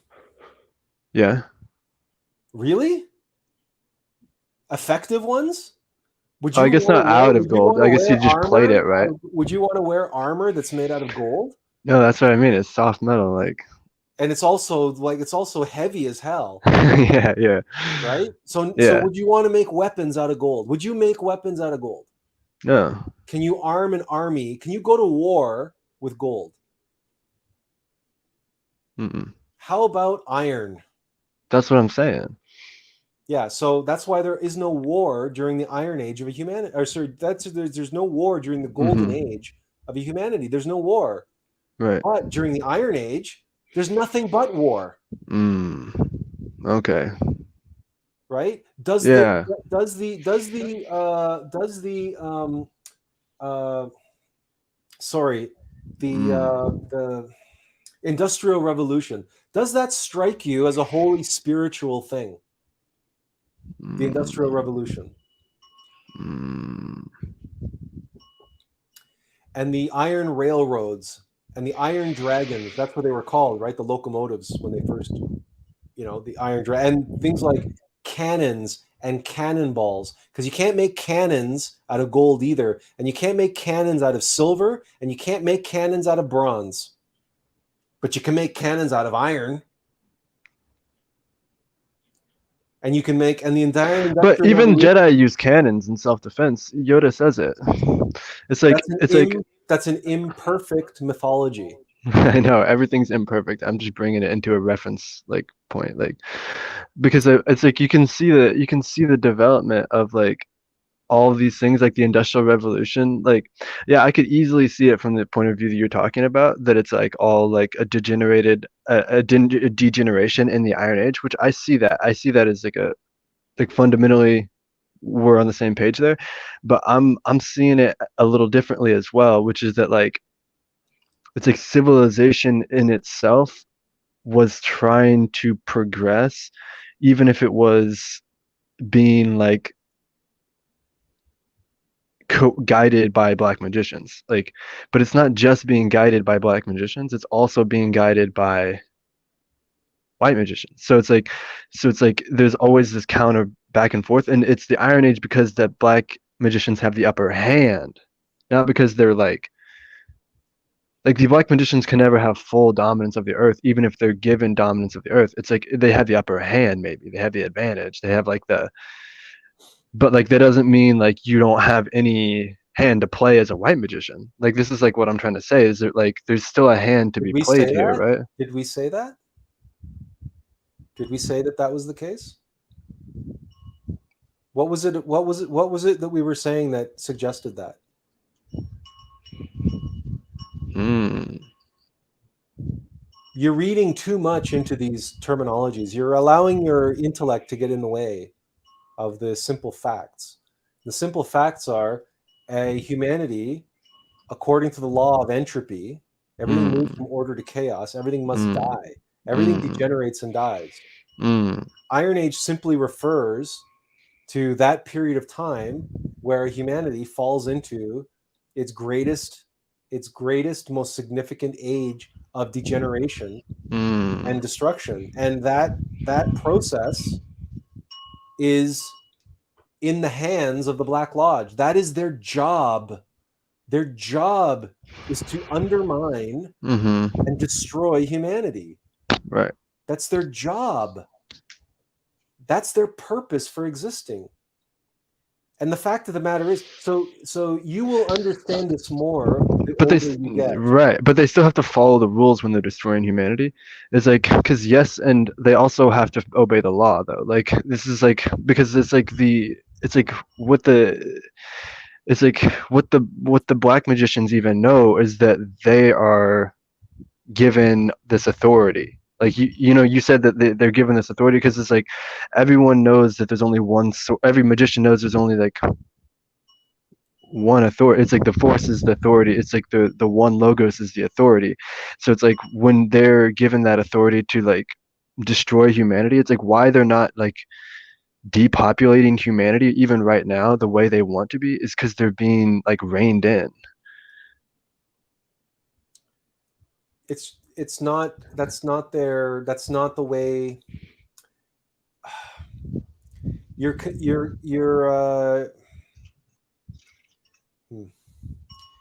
let's try to back this up. First of all, For no sure. black magician knows that they're a black magician. No black magician believes that they walk on the dark side. Okay, you know what? It's time for us to share with you a quote. Okay. All right. All right. And this. Oh. All right. We're sharing the wrong screen here. So let's see. Stop screen. We got to share this screen. Oh, that's better. Okay. So we'll draw your attention to this quote here. We're working on a video right now, so these quotes are just, we put it into Word. The black magicians have their mysticism, and they always firmly believe that they walk on the good path. No black magician believes that he walks on the evil path. The path of black magic is a broad way filled with vices and pleasures. So if he doesn't believe he walks on the evil path, on the black path, then he must believe he walks on the path of light, right? Correct.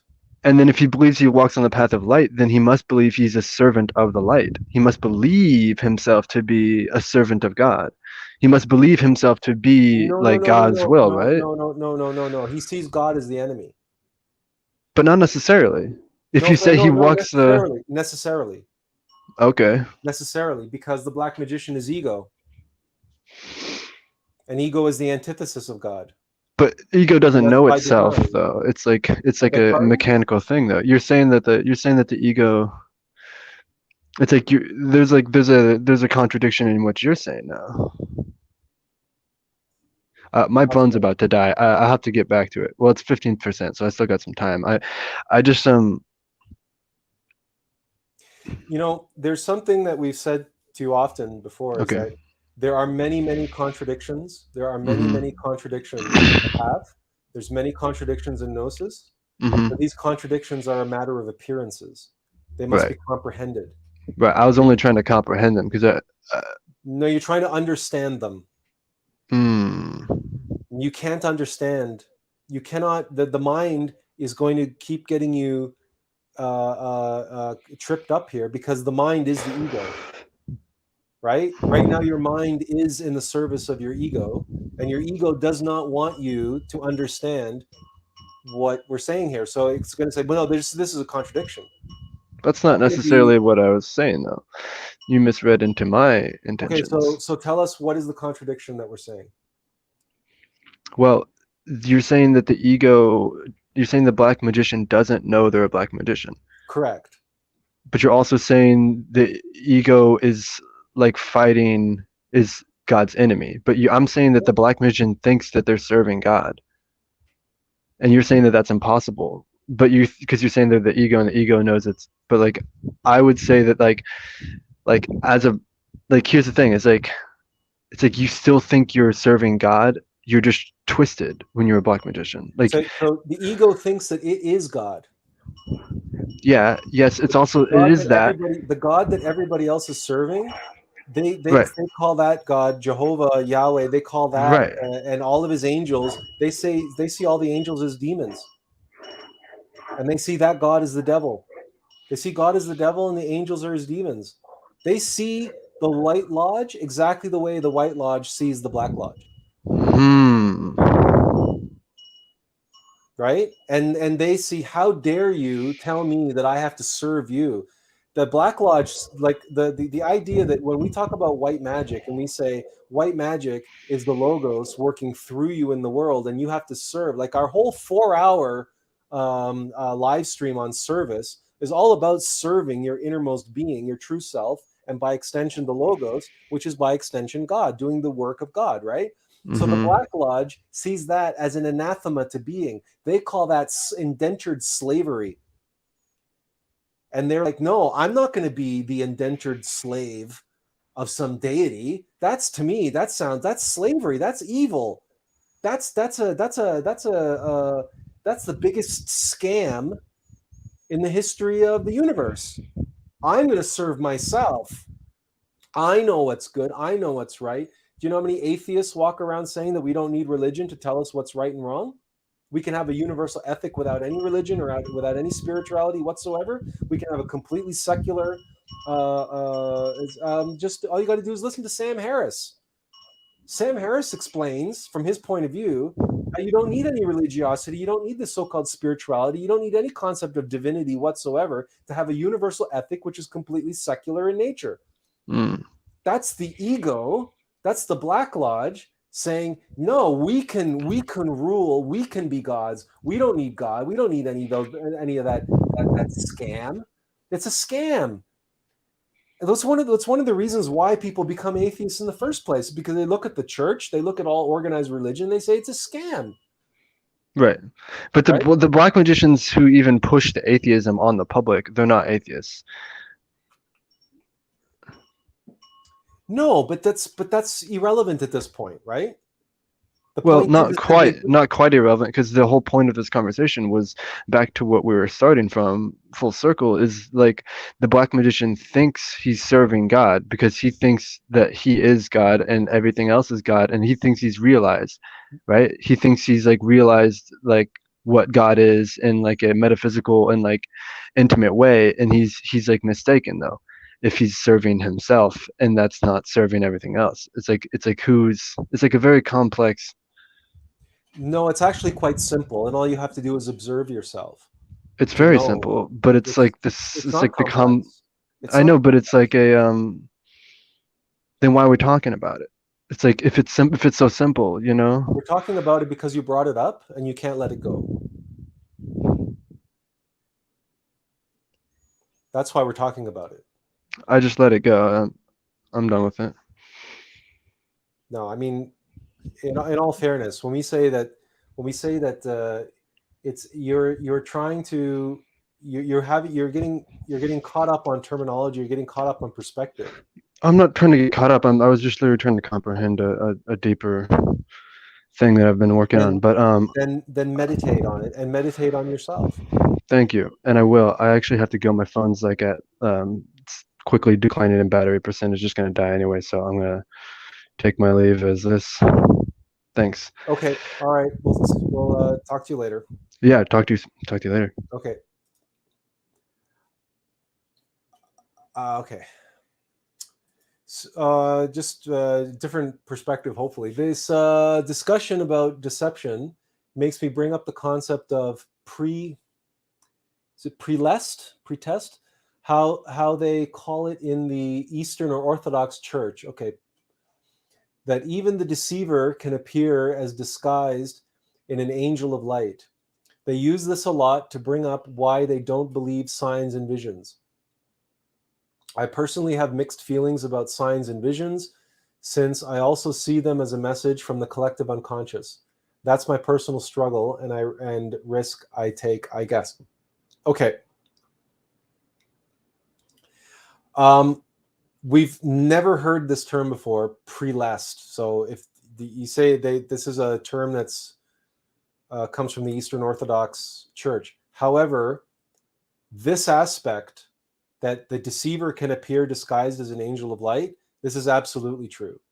And we've mentioned often in our live streams how there are many, many, many people who believe themselves to be servants of this or that archangel, and they are engaged in spiritism, which is channeling, and they allow themselves to be possessed by what they believe is an archangel. And they allow themselves to do automatic writing. And this being approached them at some time in the astral plane, perhaps in a dream, and this beautiful resplendent angel came to them and said, I am the archangel Gabriel or Michael or whatever, and you will be my servant, and you will be my voice, and I have chosen you to be my messenger, and I will enter into you and take control of you, and I will, and using you as my vessel, together we will write great works for this humanity, and you will be my voice, etc., etc., etc. And you can find their books in New Age bookstores. And you pick up these books, and right in the preface or in the foreword or on the back cover, right in the prologue of the book, the author is going to explain how they were projecting in the astral plane, or they were just having a dream one night, and blah blah blah, and the archangel so and so came to them, and they explain it. They just write it all out, exactly how it happened to them. And they say, and everything you read in this book was done like through like automatic writing. And this is a spiritual crime.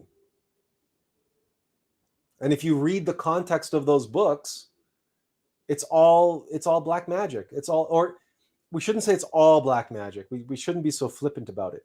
It can be 90% true. 90%. And meditate and do mantra and prayer and do all these different things, right? But it won't have anything about white tantra.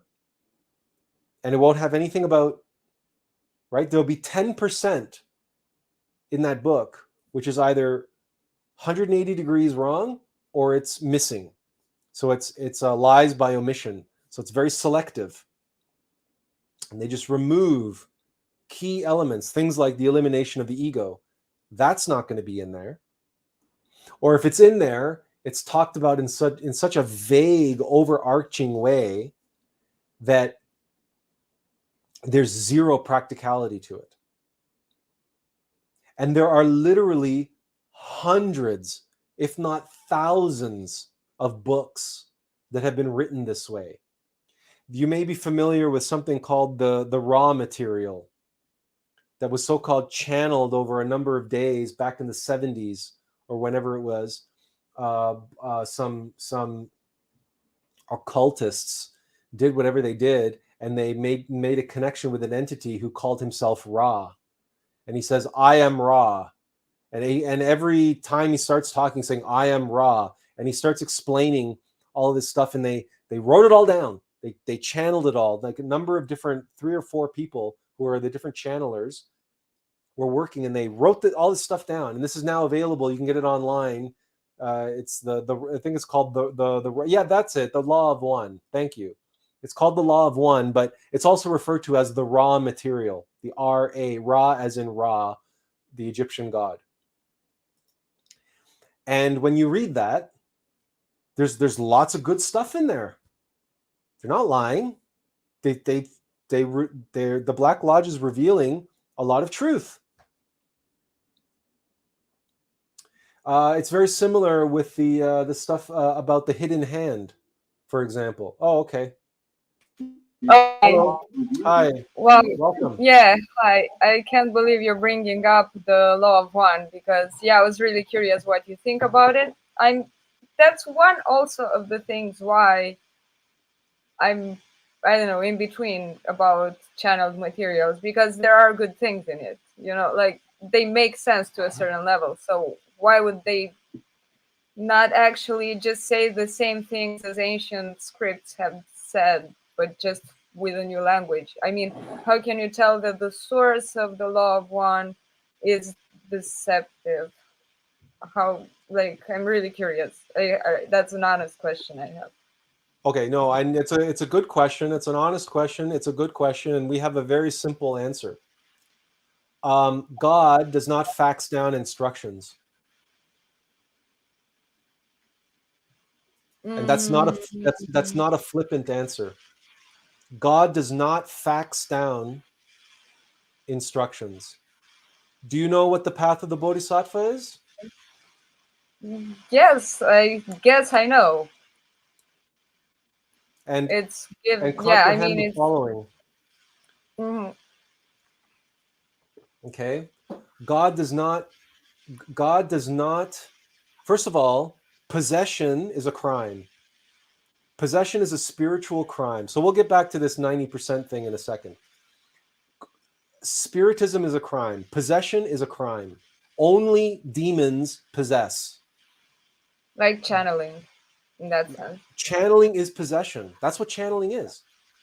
A channeling is you allow another entity to enter into you and take control over you while you at best sit and spectate. Believe me, I know what I'm talking about when I talk about possession. Right? I know what that means. I know what it means to be right. I know what happens to me when I have a seizure, for example. Okay? So God does not behave that way.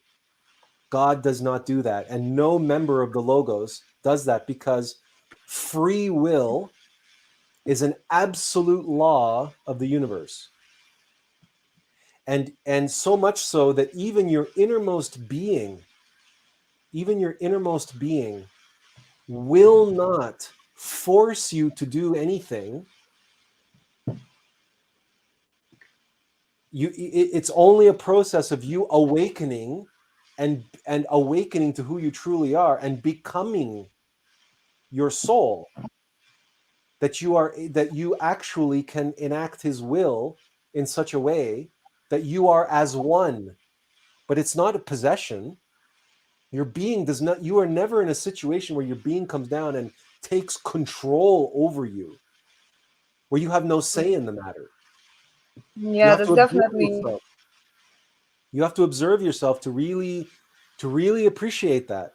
And why it is that people say, well, God can't be a good God. Look at all the crimes that he allows to happen, because God is not a tyrant. All those people are allowed to commit those acts. Why? Because it's the egos that are possessing them. The egos possess. They break, the egos violate that law of free will. That's why we're asleep. And that's why people commit those terrible crimes. And that's why we talk about black magic, about the way that we do. The only reason why black magic exists is because egos are taking possession of hosts and then using them and using their consciousness, bottling up their consciousness and using them to perform the rites and the rituals to take the creative force in the universe to serve the Black Lodge, to serve ego, to serve themselves. And by the Black Lodge, you mean the Archons, as in Pistis Sophia, the Archons, or in the strictest, highest sense of the word, yes. Okay. But for simplicity's sake, let's just keep talking about them as the egos.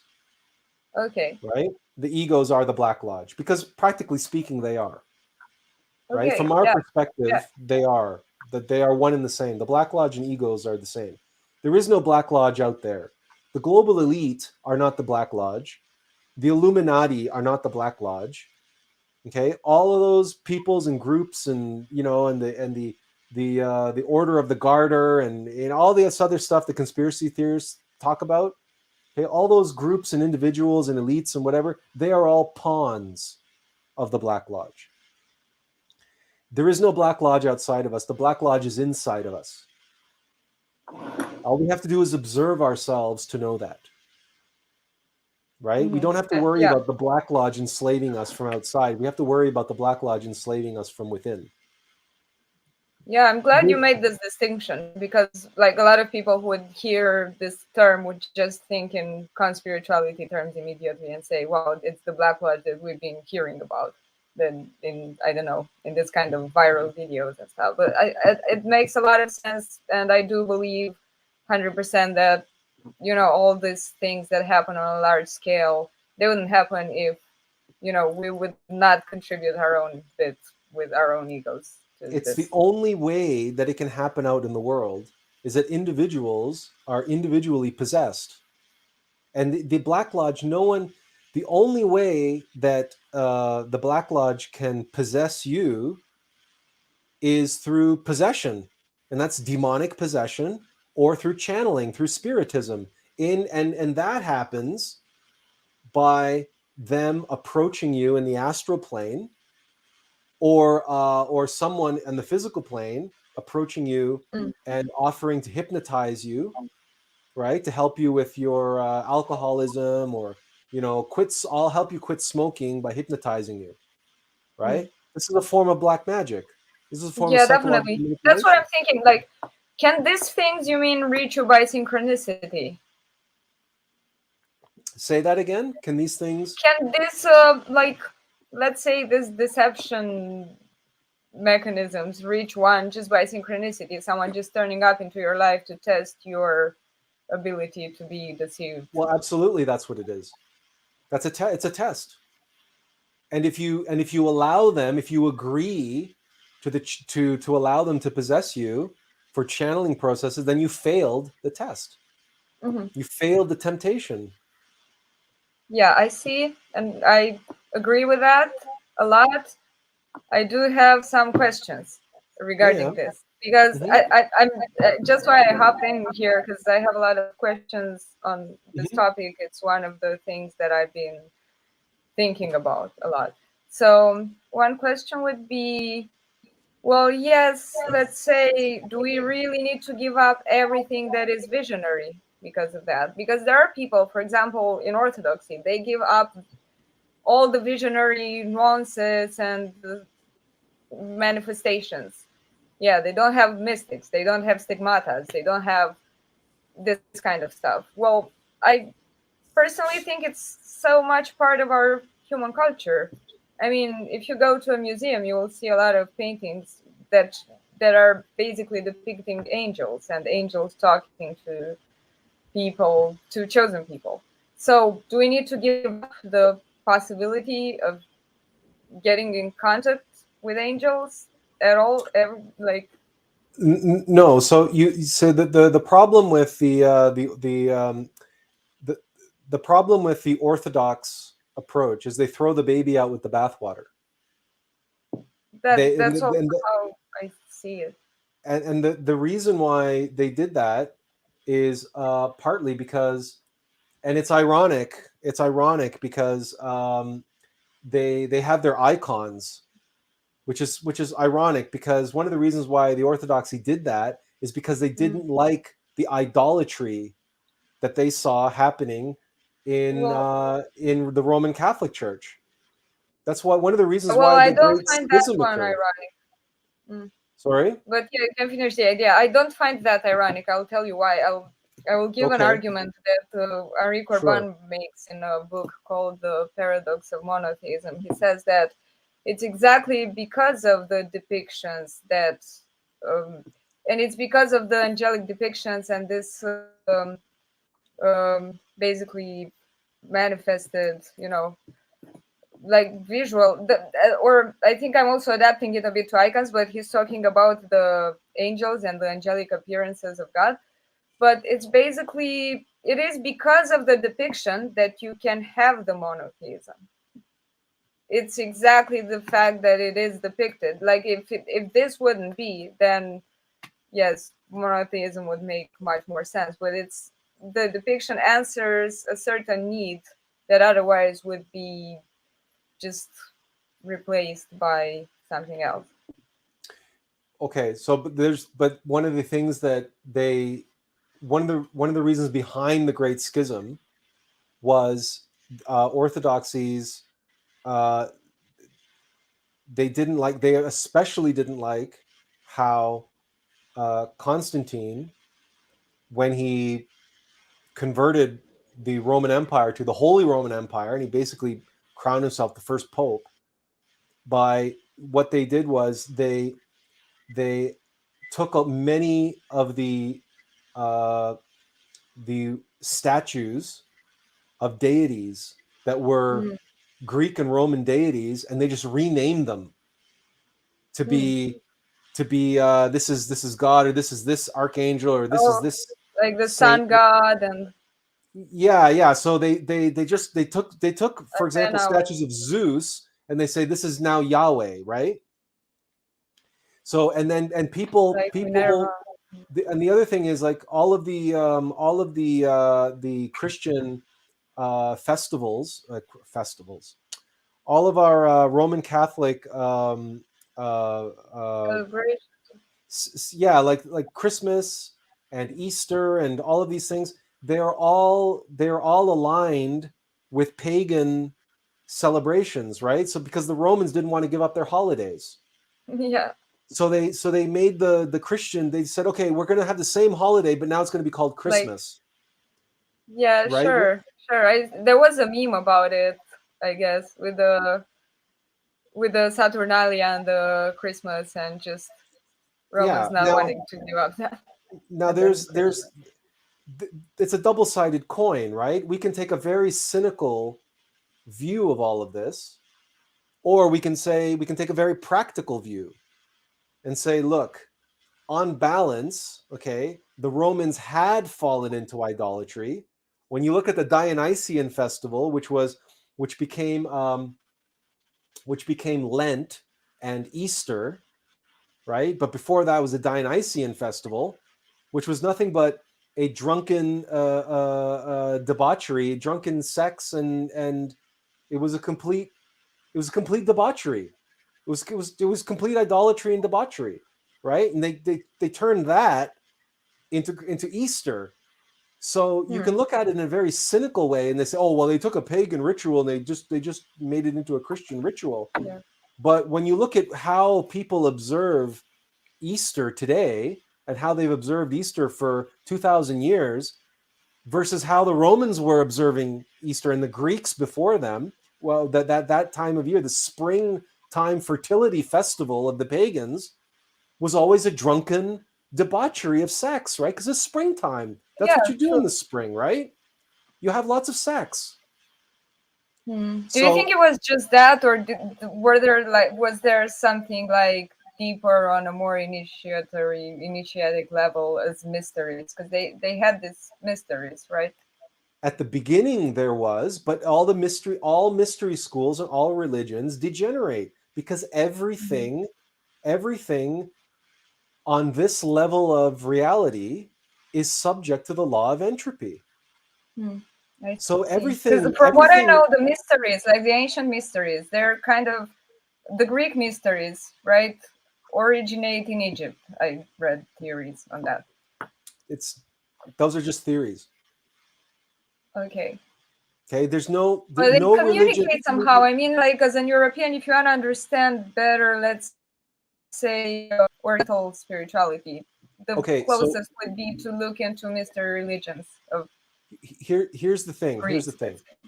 All mysteries. The reason why they're called mystery schools is because they're born from within. They're received from teachers and masters who bring those religions into being. Those mystery schools give birth to the externalized religions, which then become for the masses, right? The externalized, the exoteric religion, which are veiled in symbol and allegory.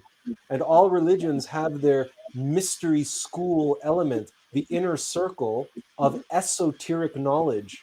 And all of that knowledge is born of the same source, and it's a divine source. That's why all world religions, doesn't matter if they have any interactions with each other or not, all of the symbols and all of the allegories point back to the same truths. That's what we study in Gnosticism.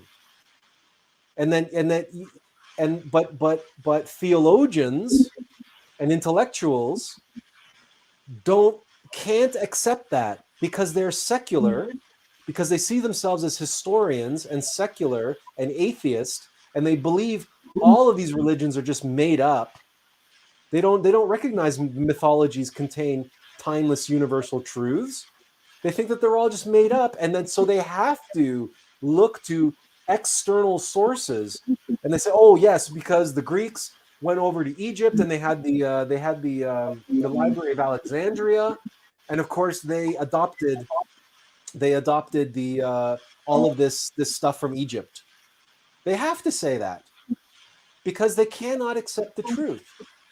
And you can't explain to, well, then, so you say to them, well, then how do you explain that cultures on the other side of the Atlantic Ocean in North America, who never had any content, they never had any connection or communication whatsoever with ancient Egypt, but they were building pyramids, and they also have their mystery schools, and you can unpack all of their symbols and allegories, and you can arrive at the same universal truths that are in the Egyptian mystery schools, the Greek mystery schools, the Andalusian mystery schools, the Nordic mystery schools, and so on and so forth, and Hindu and Buddhist and everything else. They all point to the same. They say, "Oh no, that's just coincidence. That's just coincidence." They cannot accept the truth because the truth is so much more powerful. But the truth, even though to us the truth will set us free, but to them, the truth is death to the ego, and their entire existence as an intellectual is based in their ego. It's based in their intellect. It's based in their theories, and so they cannot accept the truth because then they would have to abandon and let go of their attachments to their own theories and their own cleverness. They can't do that because they're ruled by the Black Lodge. The Black Lodge is the antithesis of the truth. The Black Lodge is illusion. Sorry? Which is the ego. Which is the ego. Which is the ego, of course. So you cannot, God and the devil cannot mix. It's by design. It's designed that way. That of course.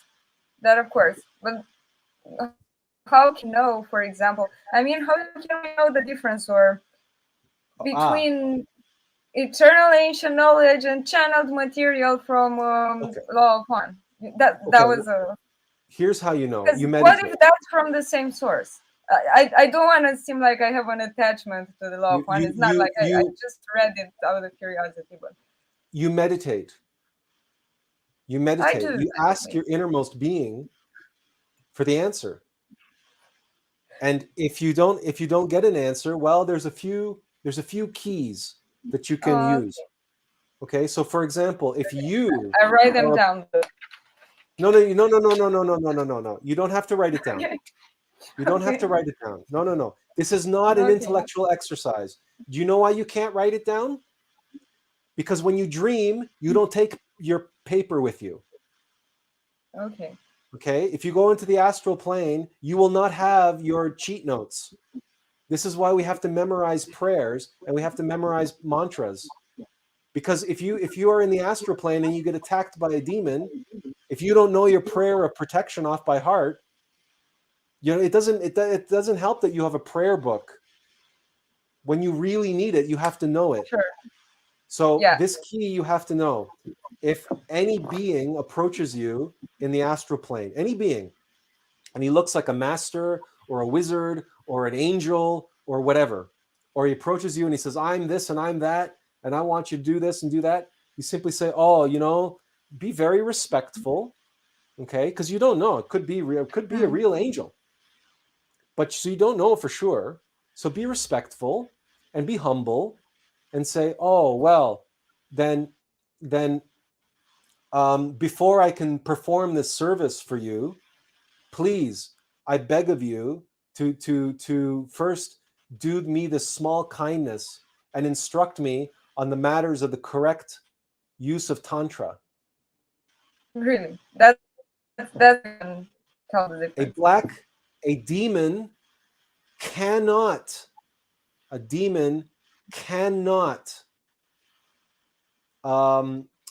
promote white Tantra.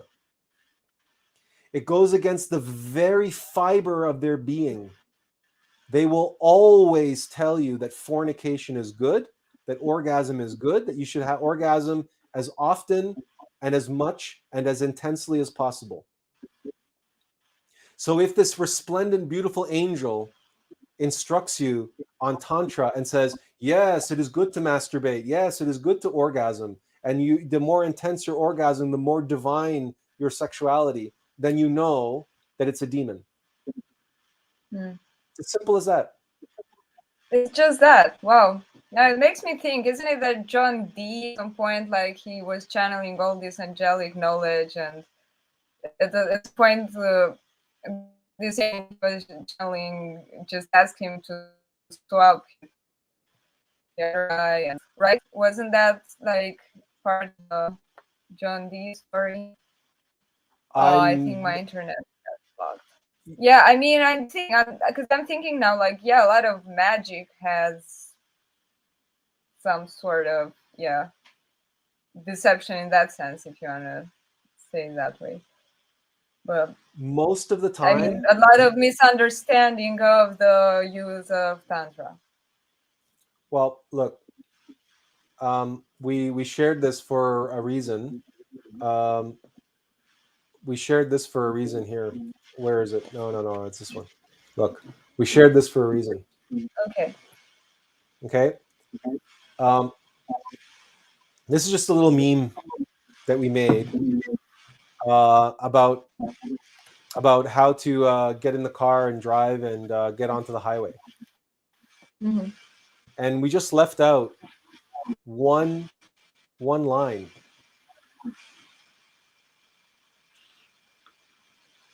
And if you go about driving and you forget to do what's in this instructions here, and you don't do it, you'll probably end up killing yourself and somebody else in the process. Mm-hmm. If this is true for getting into a car and getting onto the highway, imagine how much more true it is for magic. And we've often said, right? It's just, if you're performing magic and you don't say, may all this be done in accordance with the law, then you may as well be performing black magic. Doesn't matter what your intentions are. Doesn't matter if you think that you're doing good in the world. If you don't specify and say that, yes, I'm performing this right, I'm performing this ritual, I'm visualizing that the world being healed or my friend being healed, but I submit to the great law, I submit to the logos. Yes. And that may all this be done in accordance with the law or not be done at all. If you do not stipulate that, then you are performing black magic. Mm-hmm. Because you're doing it for the point of view of your I, of your ego. Yeah, the spiritual ego. But yeah, I mean, I see now. The question I had about that, let's not call them New Age, maybe New Thought, even Christian Science healing techniques are with this in mind, right? With the will of the Lord in mind, especially Christian Science, especially some New Thought authors. A lot of them are Christian. They go with this, let thy will be done. So that automatically would give us a sign to Serena, it may be better if you turn your video off because your internet is very slow and we keep losing your voice. Yes, okay, hope it works like this. So yeah, the question was this. So for example, New Age, New Thought, all these other methods would make sense if they just apply this universal law with the will of God in mind. We're not that familiar with I don't know what you're like. You call it it's not New Age, but it's New Thought or whatever you're calling it there. But Christians who, I guess, their prayers, right? They pray and I guess they visualize or they have whatever technique that they're doing, right? But they always say, but not my will, but thine be done, right? Yes, It's a yes, similar yes. idea. It's more like, yeah, it's this idea. Let's say, how could I put it in some words? It's a This similar. It's a idea that similar.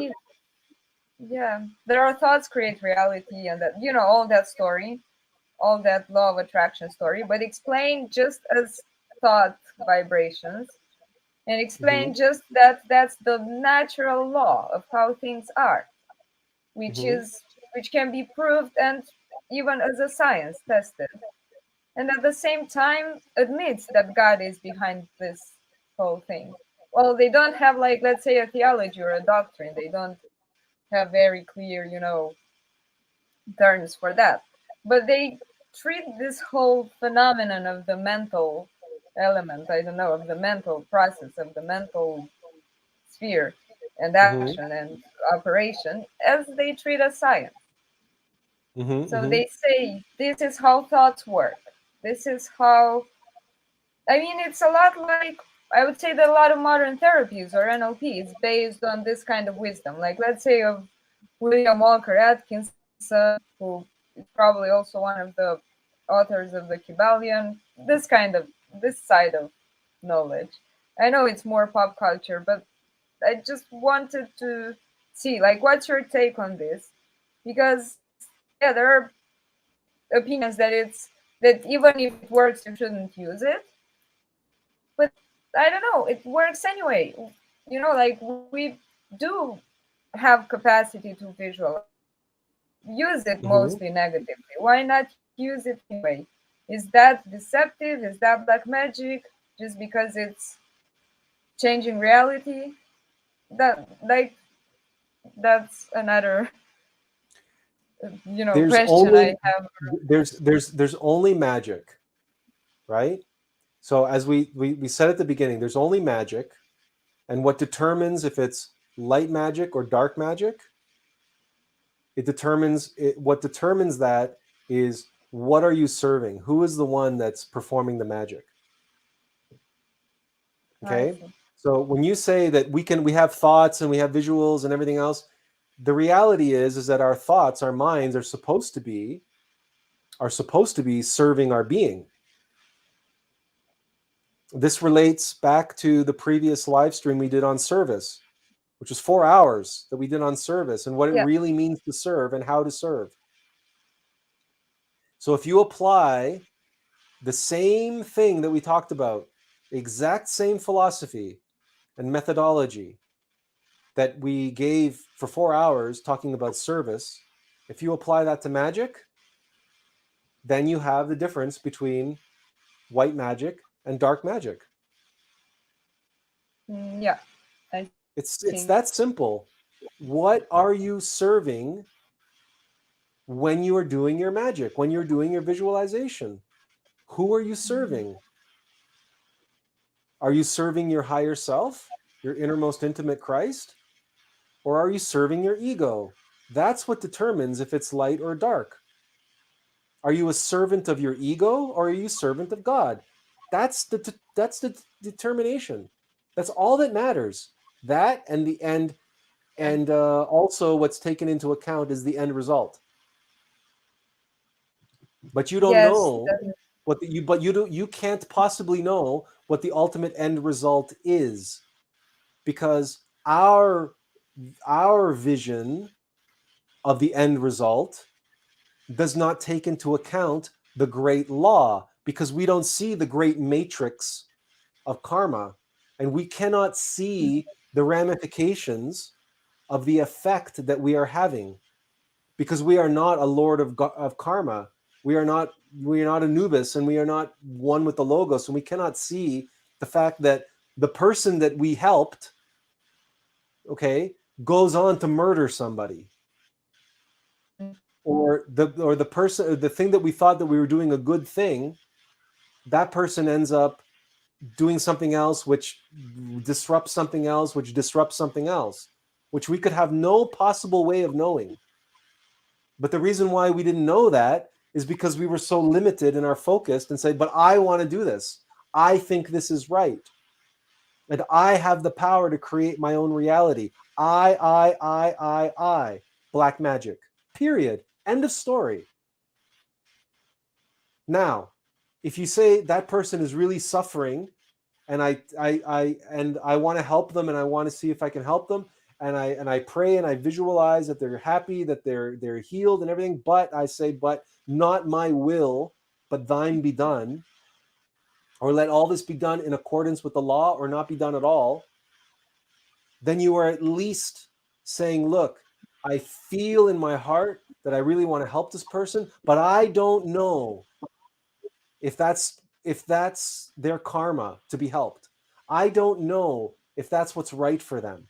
I don't know. I don't have an insight into their karma, and I don't have an insight into the big picture. So whatever it is that I feel in my heart that I want to do for them, I do so under the umbrella of the logos and the law and God, the will of God, and the Lord of karma, the lords of karma.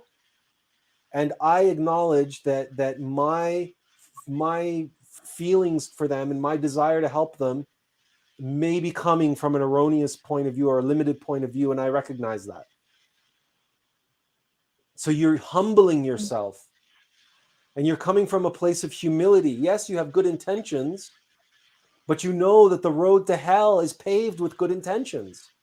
That's why Exactly. that's written in the bloody Bible, right? The road, it's a wide gate, and it's an easy path into hell, and there's many who take it. Mm. And it's a hard road, and lots of times, look at the example of Christ. Christ had to endure his crucifixion, and look at his disciples. His disciples had to stand by and watch their master get crucified. His wife had to watch him get crucified. His mother had to watch him get crucified. And not only that, his greatest disciple, Judas, had to be the one who sold him out. Mm.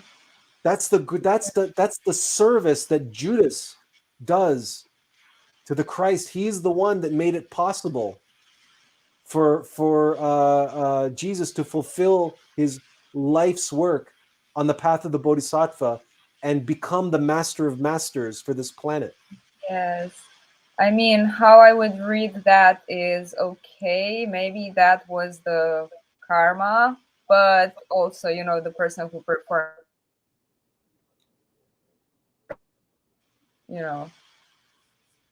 No, it if is what it you is. Judas if you are a had to perpetrator to perform that someone, action. yeah, who has it in their karma to meet the perpetrator. Now, why is that person representing the perpetrator? It's definitely his thing, He's not a his traitor. decision. He's not a traitor. He's not a traitor.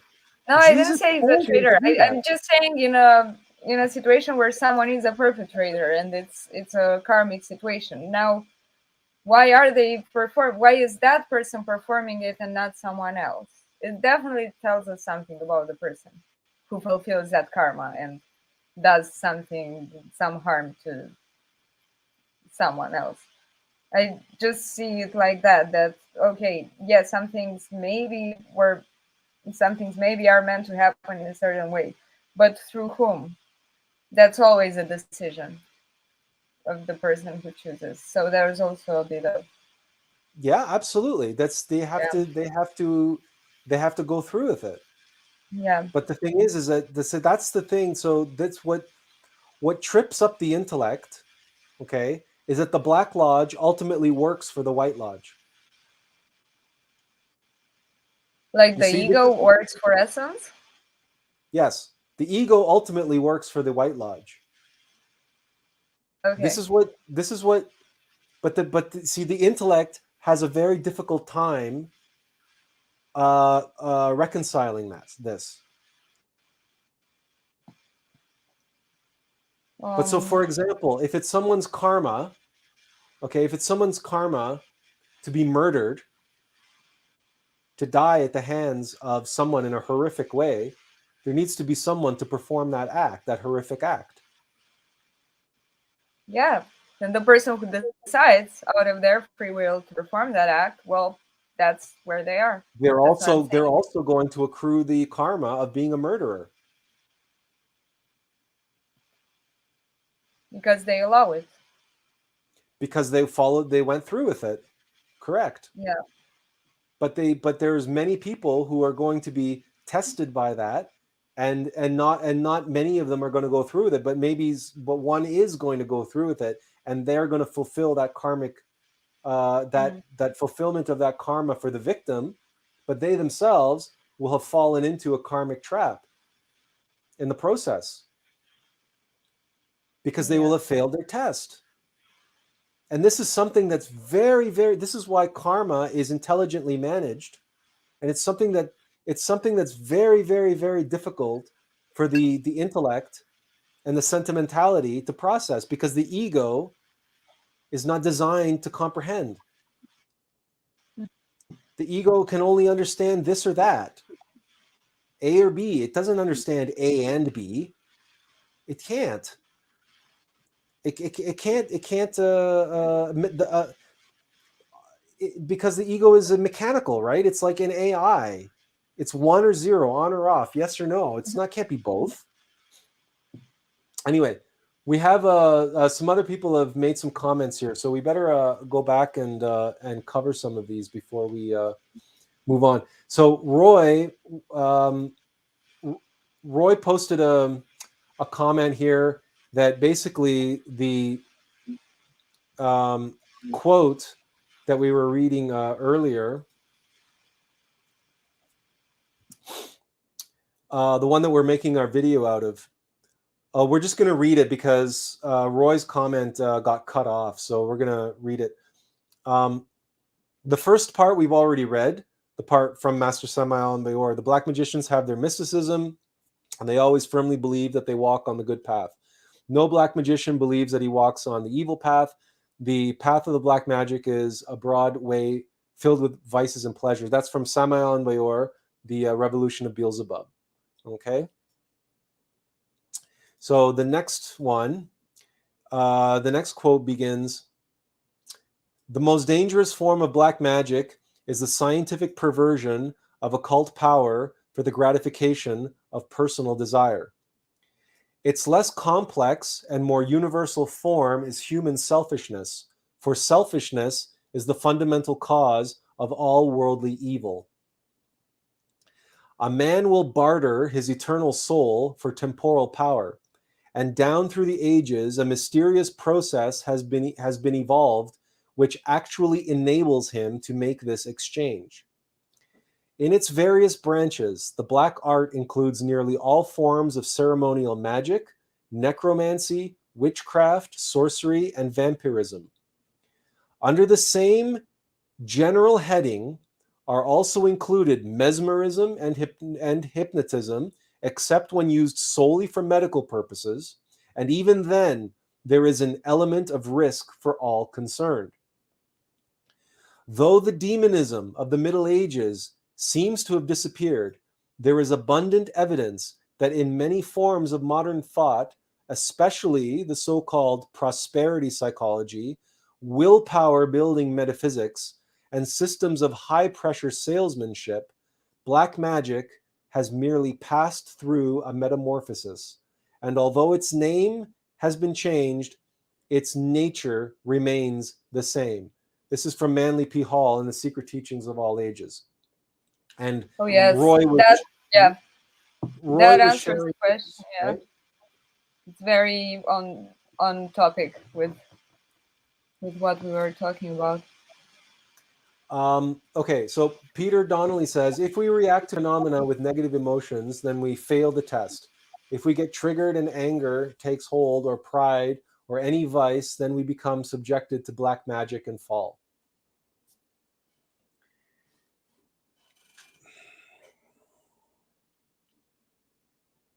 That ultimately is, every form of black magic is stimulating these egos inside of us. So if we give in to those egos, then then we will have been subjected to that psychological manipulation, which caused us to, for example, so when Manly P. Hall talks about high pressure sales is all about triggering your fear or your lust or envy, or have created some kind of emotional response in you that causes you in an act of desperation to sign on the dotted line. And that's, you're falling victim to black magic. That's exactly what you're doing. And because you're giving in to these negative reactions, these ego reactions to these external stimuli. And those external stimuli are designed to create those reactions inside of you. And that's the form of black magic. Benjamin says, did Judas feel guilty in betraying his friend and teacher? That's why he took his own life? It's certainly depicted that way in the Bible, but in actual fact, that's an inaccurate representation. He may have felt very bad, and he may have felt, I mean, how would you feel? He was only human. And he may have indeed had to take his own life, but that's only because Judas was the greatest of the disciples, and both Judas and Jesus descended into the dead and were freeing souls in hell, trapped in hell. That's the path of the Bodhisattva. And Judas was on his own path of the Bodhisattva, just as Jesus was. And that was Judas's suffering, was Judas had to suffer and perform that service to his master. And that was an aspect of Judas's suffering that he had to go through. And then he had to die and descend into hell and continue his work with his master, at his master's side, saving souls that are trapped in hell. That's part of the path of the Bodhisattva, that the Bodhisattva has to descend into hell and free souls. Know. Yeah. I mean, can't we think of it as like an image of absolute failure? Because what is? It's not like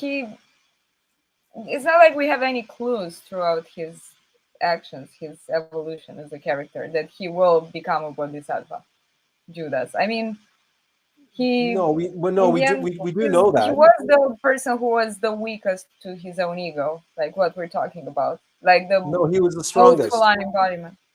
No, he was the strongest. You see, you cannot read the Bible from intellect, and you cannot read the Bible from any kind of ego perspective, because you will get the wrong answer. If you read it from, he literally failed big time, and then he killed himself. Like, it's just failure, straight up failure. They have to integrate failure somehow in the Bible. Okay, and that was Judas, which is a hard thing to take upon. Okay. So, had Judas not done that, and then Jesus could not have fulfilled his mission.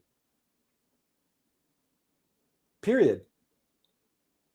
There would be no Jesus. There would be no Bible. There would be no Christianity. There would be no Master of Masters for this planet. There is a cosmic drama that plays out on every planet for every humanity throughout the cosmos. It is the same drama. It is the same allegory, which is played out in flesh and blood. And everyone must play their part in that drama. That's why Shakespeare said, all the world's a stage, and we but poor players. And if we deny our innermost being, who is assigned the work to do X, Y, Z, and our innermost being is assigned to play this role in this cosmic drama, and we fail in that in that service. Yes. I feel though that betrayal is a priori in the story. Like, betrayal was in humanity. Betrayal would exist in groups, would exist in any, in situations, in families, in wherever people get together, So I feel betrayal was already a thing that was their inhumanity, and therefore it appeared in this story in this form. It's not like Judas did something by taking this upon himself. I mean, maybe that's a bigger debate. But you're conflating the exoteric message with the esoteric message. See, every biblical story, obviously, because you've been raised in Greek Orthodoxy, you've received the exoteric level of the teaching of all of these biblical stories. That's the surface level teaching. Well, I would say I got into it actually. I got into it much later, and I would say I got into it after reading esotericism enough. But if you read scripture with your ego intellect, if you read it on the surface level, on the surface, Judas betrayed Christ. On the surface, he sold him out for 20 pieces of silver. People betray people. Yeah, but that's on the and surface. Therefore, Judas betrayed Christ. People usually, sorry that I'm using the, that I'm addressing you with man, but I mean, in any group of people, there will be one who is a leader, and there will be one who is envious of the leader.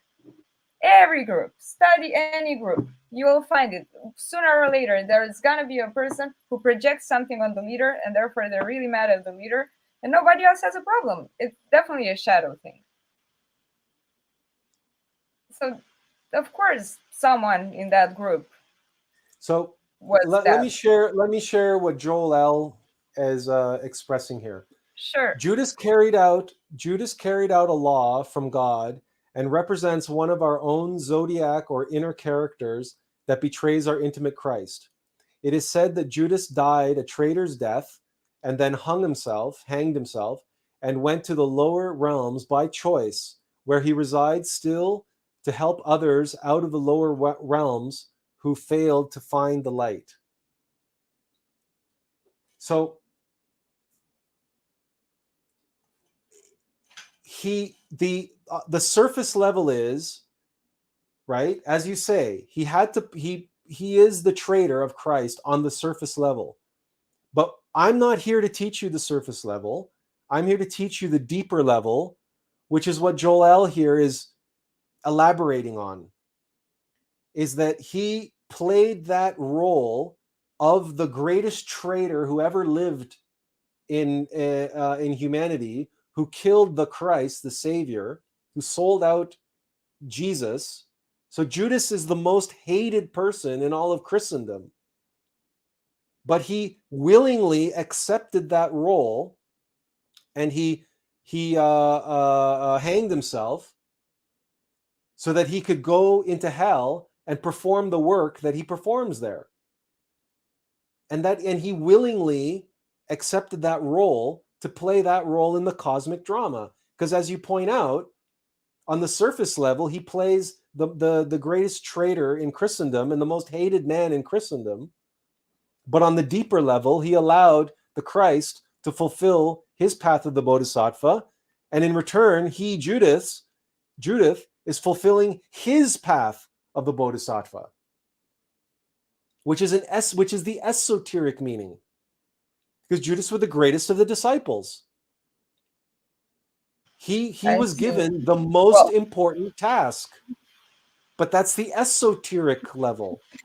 That's what you won't hear in any church anywhere in the world, because they only teach the exoteric level, which is that Judas was a traitor, and it's not good to betray.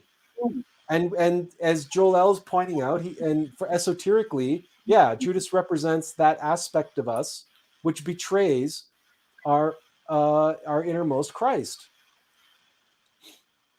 So there are multiple levels of meaning here, and one does not exclude the other. One does not exclude the That's other. what I'm saying. Yes, that's what I was also arguing with you. trying to. But we're agreeing here. We're agreeing here from this point of view that it does reflect what we were talking about as ego and essence. So if you look at it that way, Judas is the ego, in a way. So we were talking about not that we can't serve two masters, and therefore that's what didn't ring like somewhat in flow with me. That you can, if you can't serve two masters, you can't put Christ and Judas as being both made of the same, tendencies or essence, like both being bodhisattva material. I would say Jesus, yes, is bodhisattva material, acts as bodhisattva material, goes to hell and frees up people and imparts compassion to them. But on the other hand, Judas, from how he acts, seems to be the kind of an opposite direction. But he does fulfill the cosmic drama, and here I agree. It's something that happens. Have you read the Gospel of Judas? No, that one I haven't. Okay. So if you read the Gospel of Judas, then perhaps you will have a different perspective. You have to read the Gnostic Gospels to actually have a real appreciation for the disciples. You have to read and you have to read the Pistis Sophia. You have to read I the did texts read that the were Pistis written. Sophia, and I did Okay. read most Gnostic Gospels, but I haven't read the Okay. Judas one. I don't I'm just think I have it. I probably don't have saying it. that Let me check. Yeah. that the path of the Bodhisattva is a path of voluntary suffering and sacrifice. If you do not think that betraying your Lord and Master and being painted as the devil incarnate and becoming the most hated man in history is not a sacrifice and not a cause for suffering, you have to try to put yourself in the shoes of Judas when Jesus asked him to betray him. You cannot understand Judas, you cannot comprehend Judas from an exoteric perspective. You have to comprehend him from an esoteric perspective. You have to comprehend him from the facts and from the reality and the practical reality of the situation. Jesus asked Judas to perform this greatest service of all the disciples. This was apart from Mary Magdalene, Judas was the most beloved of all the disciples. And that's why Jesus entrusted Judas with the greatest task and the greatest, just imagine someone coming up to you saying, okay, you need to help me to become an incarnation of the Christ by betraying me to crucifixion. Just imagine the burden that puts on your shoulders. You will become the most hated person in history. And Judas accepted this burden. I don't know what to say. I think he did it for money. It's pretty clear, like what the gospel is saying. The synoptic gospels are saying. If you persist with the exoteric level of understanding, you will always arrive back at the answer that you believe, what you already believe. But if you meditate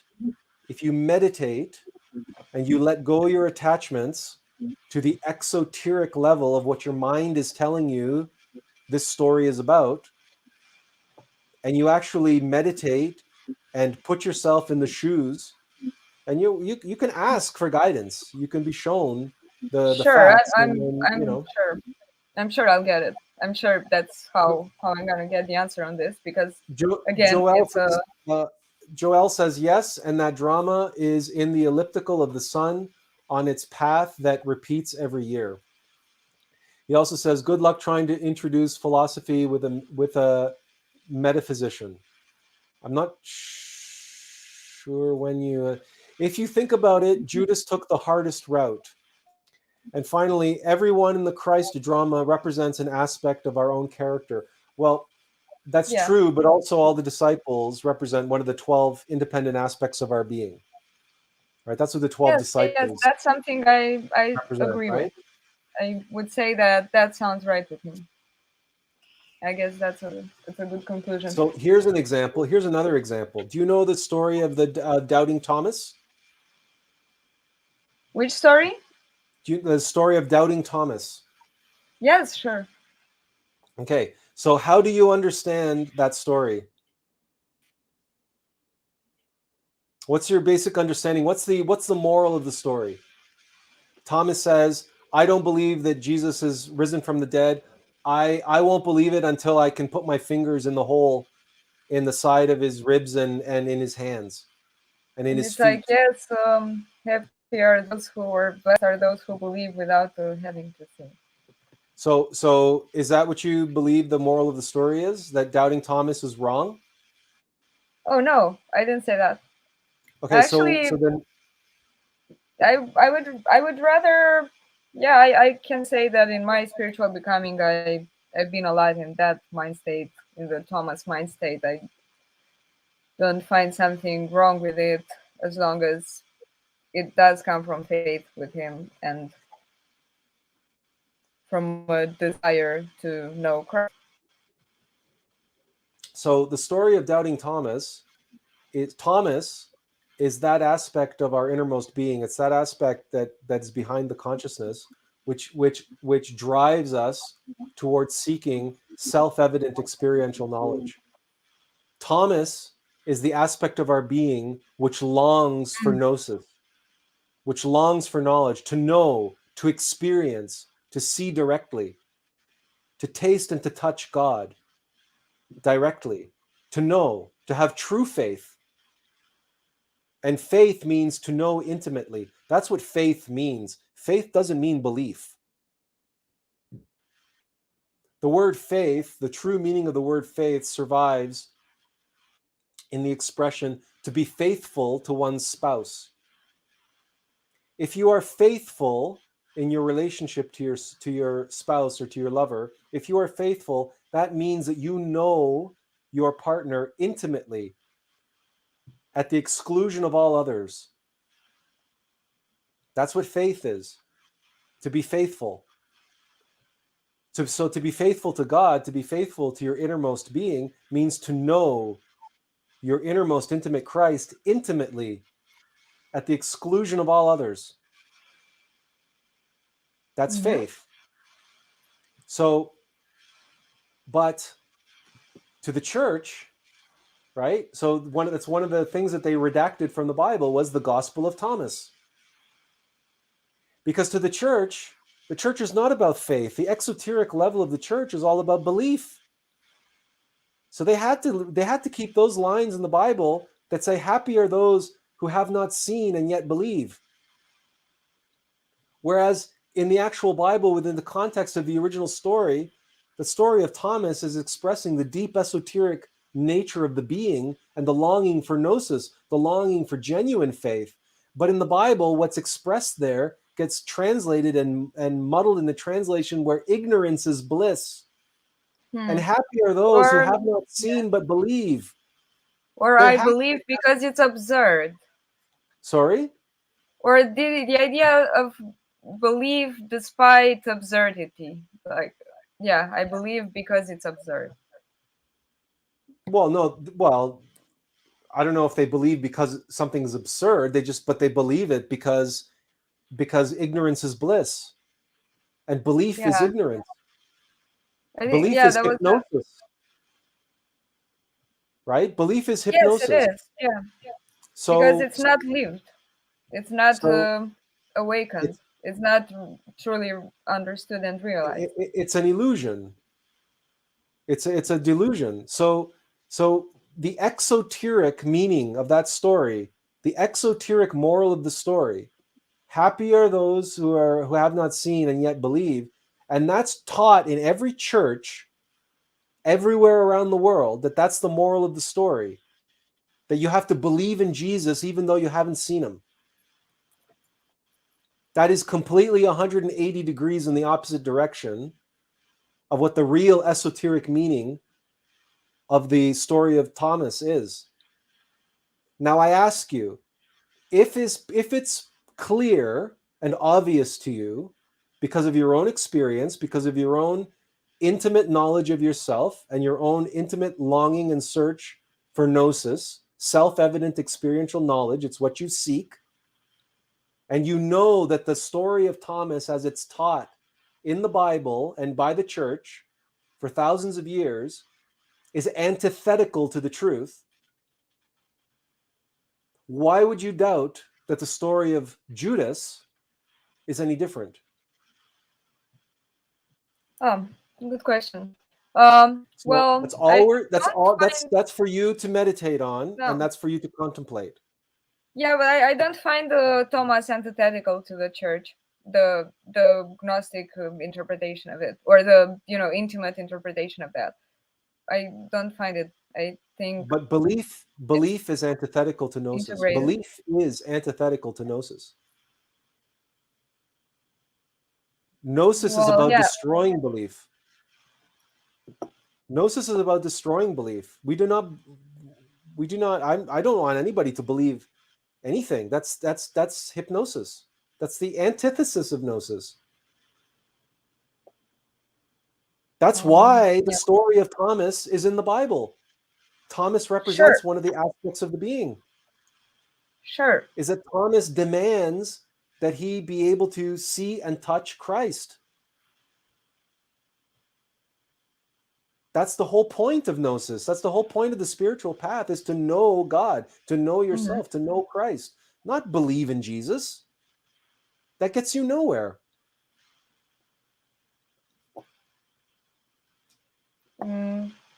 Sure. I That, mean, speak of mechanicalness. That's not the point, right? Of doing some things repetitively. It's like the Pharisee method of doing things, it, learning prayers by it's heart, learning the ritual by heart. It's not about that, I would say. And also it depends. Yeah, I guess there are different layers of living this gnosis in the exoteric or in the esoteric. I mean, I find definitely a lot of esoteric within the exoteric once it's applied as a path, I would say. we have a lengthy live stream on called "Master Your Mind or Remain Its Slave." Master your mind, Or or remain its slave.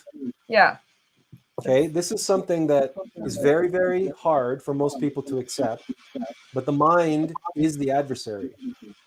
The mind is the ego. The mind is the I black agree. hole.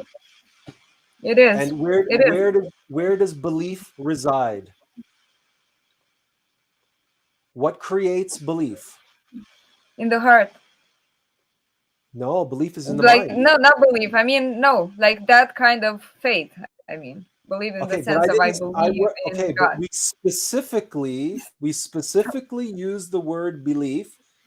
If we wanted to ask you about faith, we would have used the word faith. But we didn't ask you about Faith. faith. We asked you about belief. Where does belief reside? Okay.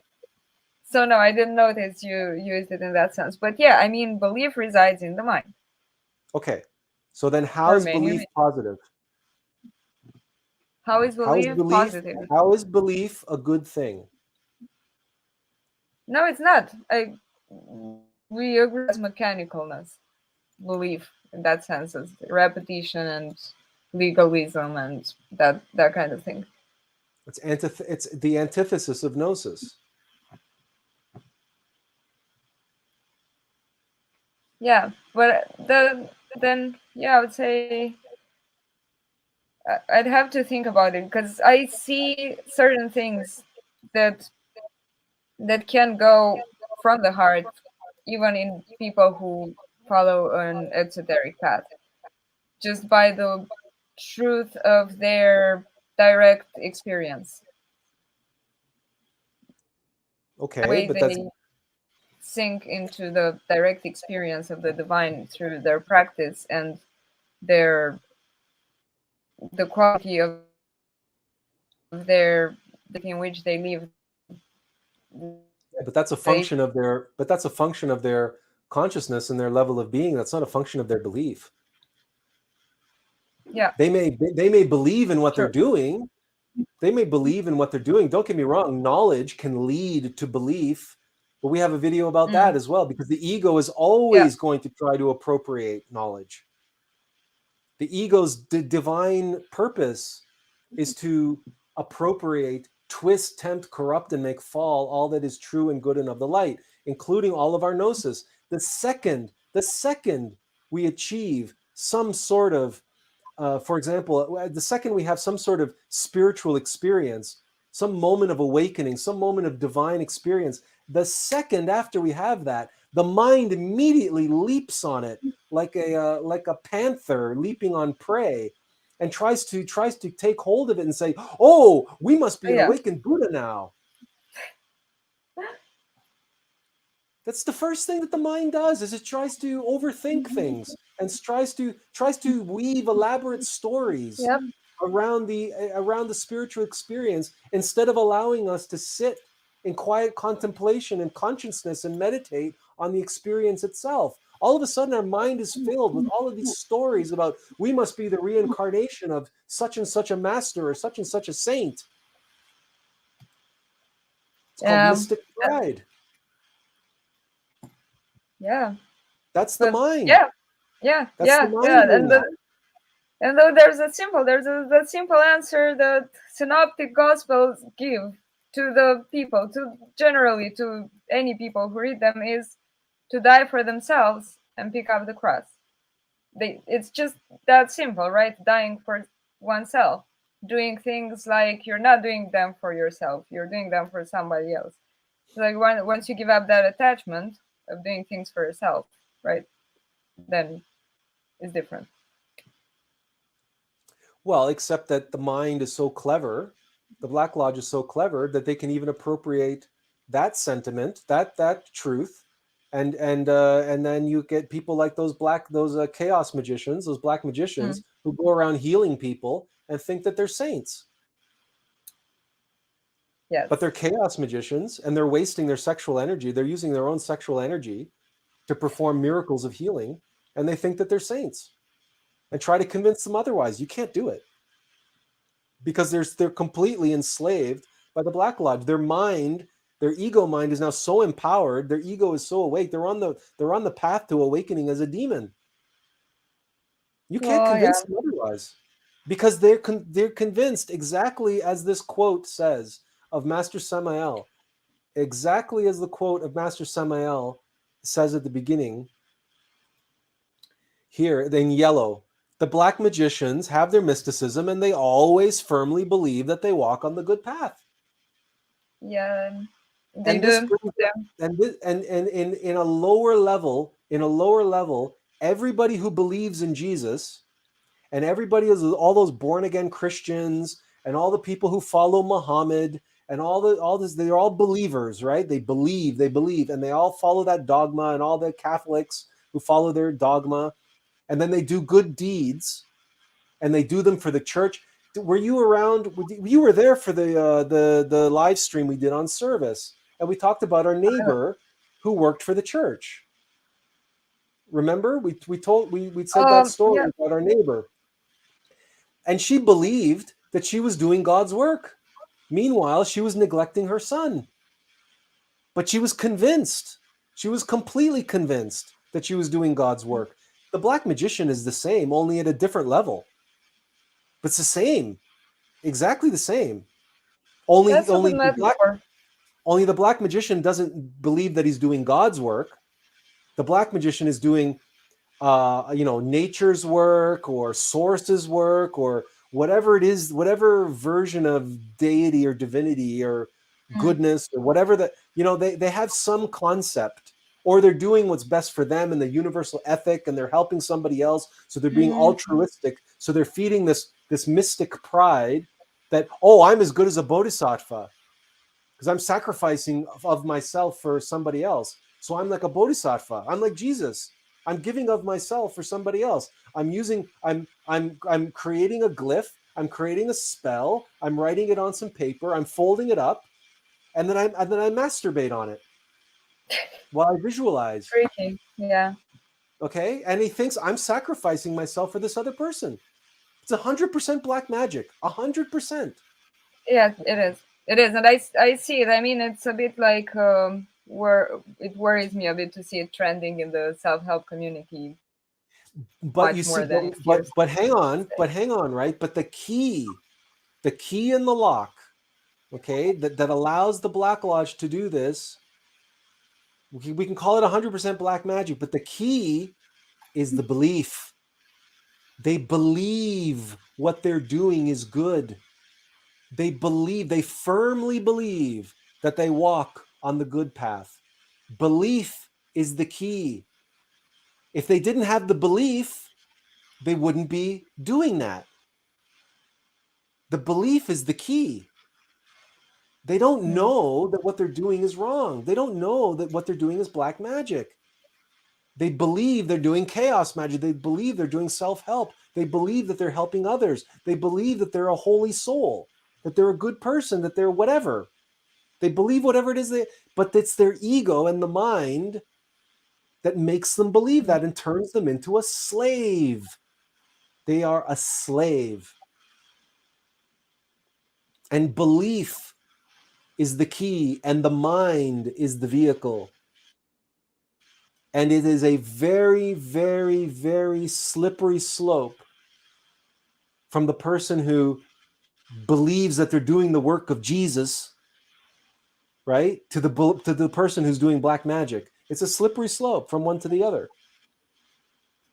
In fact, it's a slippery slope from a Gnostic practicing white tantra to a black magician. It's a slippery slope. It's so easy to fall from white tantra into black tantra. It is so easy.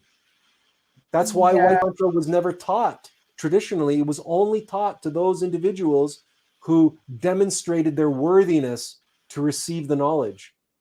That's why mystery schools were always secret societies, and they were always barred to the average people, because the average people could not, the average person cannot handle the truth. And that's why every religion has an exoteric level that teaches morality and teaches how to, treat people with respect and dignity, and don't steal and don't kill and don't commit adultery and don't lie, right? And all these like superficial types of things. Because even Jesus said, to you it hath been given, the knowledge hath been given, but to them, the others, it hath not been given. That's what Jesus says to his disciples. I have given you the secret knowledge, right? The secret doctrine of the ages, right? To you it hath been given to know, but to them it hath not been given, because they're not ready for it, right? And the vast majority of this people on this planet are not ready for it, and they're never going to be ready for it, unfortunately, because we're at the end of this humanity, and this humanity has run out of time, and we're in the Iron Age of this humanity, and the Black Lodge rules the planet during the Iron Age, and black magic is everywhere, and everyone is being conditioned to practice it, and everyone certainly is being exposed to it, if nothing else, through the mainstream media, through advertising, through high pressure sales, through self-help, through New Age, through their religions, through all the degenerated religions and all that stuff. And everybody is being manipulated, including contemporary psychology that teaches people that in order to become better, all you got to do is reprogram your mind. So basically, you're robbing So Peter to pay Paul. so basically, you're what? Wait, I didn't hear the last part. You're robbing Peter to pay Paul. Okay. That's Yeah, an expression. That's an I expression, see. Yeah. right? It Yeah. doesn't matter. Like in other words, if you are suffering, right, and I go into your mind and with hypnosis and with therapy, and I rearrange the chairs on the Titanic, does it make a difference? If you rearrange the chairs on the Titanic, is it going to make a difference? Mm, that But doesn't that's what make a difference does if you it? see it like that. Does rearranging the chairs on the Titanic make any difference? It doesn't. No, that doesn't. It's still sinking, obviously. That's right. That's contemporary psychology, and people who say all you got to do is reprogram your mind. Mm. You don't Yeah. have, you can't, you don't, it's not your mind you have to reprogram. It's your consciousness you have to awaken, and you have to master your mind. Your mind has to be your master, not you being its slave. And you reprogramming your mind so that it's easier to live with doesn't make you its master. It just makes you a slave to a more benevolent mind. That's all. But you're still asleep. You still only have your intellect. You still only have your beliefs. Your consciousness is still just as asleep. Well, yeah. Maybe what's required is a combined treatment of both observing and addressing thoughts and following a spiritual to the fire. Both. Remember what we said about trying to change a movie in a movie theater? Okay, what's in your mind is the picture that's on the screen. Okay, that's your mind. That's all your mind is a screen. Your Yeah. mind is just a screen. Now, if you want to change the movie in the movie theater, can you do that by changing the images on the screen? No. So what do you have to do to change the movie? Where do you have to go? What In is it that the you need to change? screening in You the go to the screening screening room and you take the film out of the projector. And it's the film that you have to get at. You have to get at the source of the images on the screen. And the source of the images of this on the screen in your mind are our egos. okay. But you cannot understand egos with the mind. You can only I comprehend see. egos Yeah. with consciousness, because it's the light. It's the light that the egos have trapped that allows them to project onto the screen. It's the consciousness that's trapped inside the ego. It's like the light bulb in the projector that's creating the movie on the screen. But when you take the film out of the projector, now you freed up the light. Now it's pure white light. Now God can come and put a new film in the projector. Or God can come, and the hand of God can come down, and in that pure white light, he can make shadow puppets, and he can send you messages. He can communicate with you on the screen. Why? Because there's no longer this crazy film that's blocking the light, that's creating all these stories in the mind that's being projected there by your egos. This is what awakening is. Awakening is eliminating, comprehending, and eliminating your egos.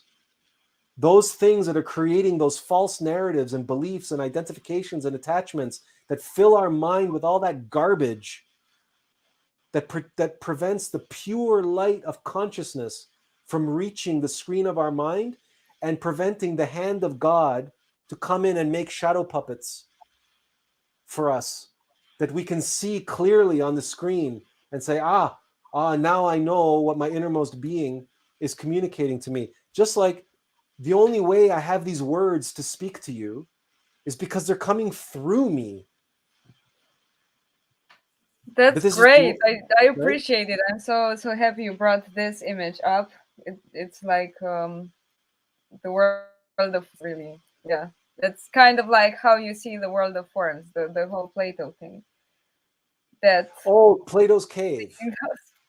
yeah. Yeah, it's Plato's cave. Right? I mean, yeah, changing the movie and getting to see the forms. Just taking That's but the ego. remember, all of this is happening inside of you. All of this is inside of you, right? The screen, the projector, the film, it's all inside of you. And so is God. And even now, God is doing shadow puppets on the screen. Right? Because God is always speaking to us. Our innermost is always guiding us. Our divine mother is always there. It's just we can't hear them because we're hypnotized by the mind. We're hypnotized by the story that the mind is playing on the screen. Okay, couple quick comments here. Benjamin says, so true. The moment you are close to an epiphany and spiritual experience, the mind interrupts everything. Yeah, okay, that's another thing the mind loves to do. The mind loves to sabotage our what we're in the process of doing. Oh, here's a quote from Gurdjieff from Roy. Roy says, man is immersed in dreams. He lives in sleep. He is a machine. He cannot stop the flow of his thoughts. He cannot control his imagination, his emotions, his attention. He does not see the real world.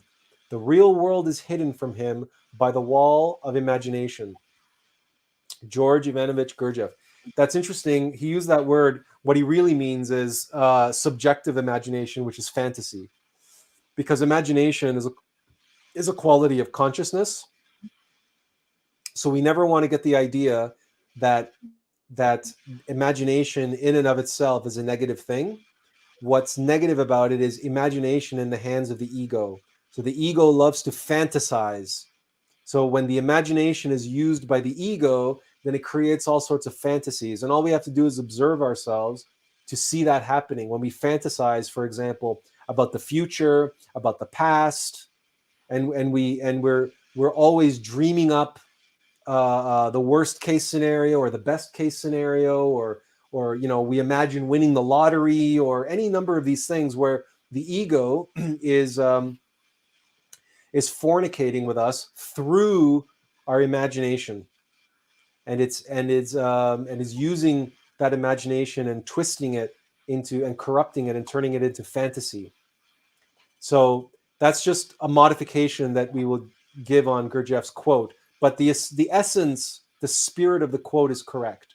Just the letter of the quote deserved some elaboration. Sometimes we have to be able to read these things with our heart. We read them with our consciousness to be able to get the full meaning, because language being what it is and the intellect being what it is, we see words like this. Imagination. Oh my God, imagination is a bad thing, according to Gurdjieff. Imagination is not a bad thing. Imagination in the hand of the being is insight, is vision, is inspiration, is revelation, right? But in the hand of the ego, imagination is fantasy. It is obsession. It is neuroses, and yeah, we said obsession, didn't we? Okay. Thank you, Roy, for that. And thank you, Benjamin, also. And thank you, everyone, for your comments today. It's interesting, isn't it, how we can be talking about white magic, black magic, and invariably we end up getting down to the crux of the matter. And the crux of the matter is black magic is happening inside of us all the time. That's the reality. And that's what Gurdjieff called the terror of the situation. The Black Lodge is inside of us. The Black Lodge is the ego. And black magic, psychic manipulation, is happening to us all the time, here and now, moment to moment. The manipulation of our emotions, the manipulation of our mind, the manipulation of our imagination, that's happening all the time inside of us. And we are constantly being tempted to act on that. Right? The Black Lodge is not out there. We don't have to worry about it out there. We have to worry about it in here. And yes, there are black magicians, and yes, there are demons, and yes, there are all sorts of people doing all sorts of nefarious things, of course. But the one thing that we have most, that's closest to us, that we have most power and control over, is ourselves. And it is the one thing that all of us, bar none, have as our primary purpose in life, is to be able to overcome. That's the mountains that we have to climb inside of us. And nobody else can climb those mountains for us. There is no healer, there is no master, there's no angel, there's no saint, there's no God who can do the work on us that we can only do for ourselves. We have to become the magician's and the sorcerer's apprentice. Our innermost being is the magician, the sorcerer. We have to become the apprentice. We have to serve. And the apprentice must know the spells, must know the practices, must know all the equipment in the magician's laboratory, in the alchemical laboratory. But the apprentice is an apprentice, and the master is the master. And if we can learn to live that way, then we can learn to remain on the right-hand path as we perform our magic, the magic that must be performed on ourselves, and the magic that we are here to perform in the world, our service to the world, the magic that is destined to flow through us. But that can't happen if we are allowing ourselves to fall under the influence, and we're falling under the spell of our black magician, our innermost black magician, our innermost shaitan, which is our ego, which is constantly wanting us to serve it and serve our desire, and giving us all these desires for us to, and all these attachments and identifications and beliefs for us to become attached to and live in service of. Roy says, we are playing black magic or white, aware or not. But most black magicians is from New Age, and they don't know or aware that it is. That's true. That's true. And unfortunately, we've tried to get our message across to them, and we've been kicked out of many New Age groups on Facebook when we have challenged people and their manifesting desires and their all of that stuff. And we were kicked out of those groups because we were seen as being too negative, and we were being, the fear, and they were saying we were preaching a doctrine of fear and all kinds of nonsense. Because of course, these people have to rationalize and justify themselves. Again, it's their beliefs. It's not that they don't know, Roy. It's not that they don't know. It's that they believe. They want to believe. Who doesn't want to believe that they're a magician, that they're a sorcerer, that they have the power to manipulate reality and create the reality that they want? Who doesn't want to believe that? I mean, come on. That's like somebody saying, hey, listen, you can win the lottery. Well, who doesn't want to win the lottery? I guess, yeah. I think the pain is so great in these circles that everybody's trying to get rid of their pain really quickly, not to follow a system, like a solid, system, but to get a solution for the pain or for the need. And the irony is that the more they manifest, the worse, the deeper their pain becomes, the deeper they have to go into the black magic, the deeper down the left-hand path they have to go. Yeah, I saw that happen a lot in this circle. That it's the downward spiral.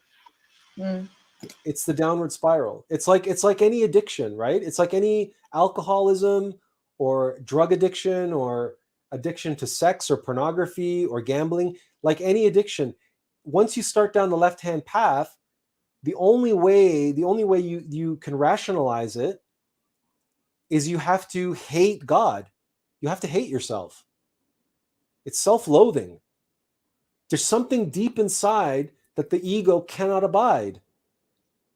And so the ego is going to continue its quest for power. Again, that's why we began at the beginning talking about strength and power. The ego is incapable of strength. Strength is a quality of the being. The ego is incapable of strength. But the ego can accumulate and work with power by subjecting it. In the same way that the film projector subjects the light to the image on the film and thus creates the story on the screen. But the film itself has no light. It has no power. It has no strength. But the light bulb has strength, and it has power. Benjamin says, when Jesus said that if someone who hates his brother is a murderer and eternal life does not abide in him, this is alluding to black magic through our thoughts, right? Same case when a man looks lustfully to a woman, that man commits adultery.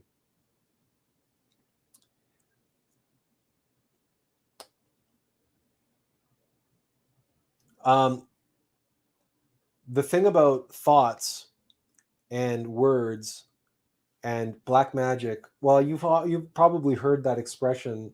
The reason why they call it spelling, because words have power and words have meaning. And if we can use mantra to transmute energy, and we can work with mantra and prayer to do magic in a positive way and serve God, then clearly the same thing can apply with words to serve the ego and serve the Black Lodge. And you can see that all the time.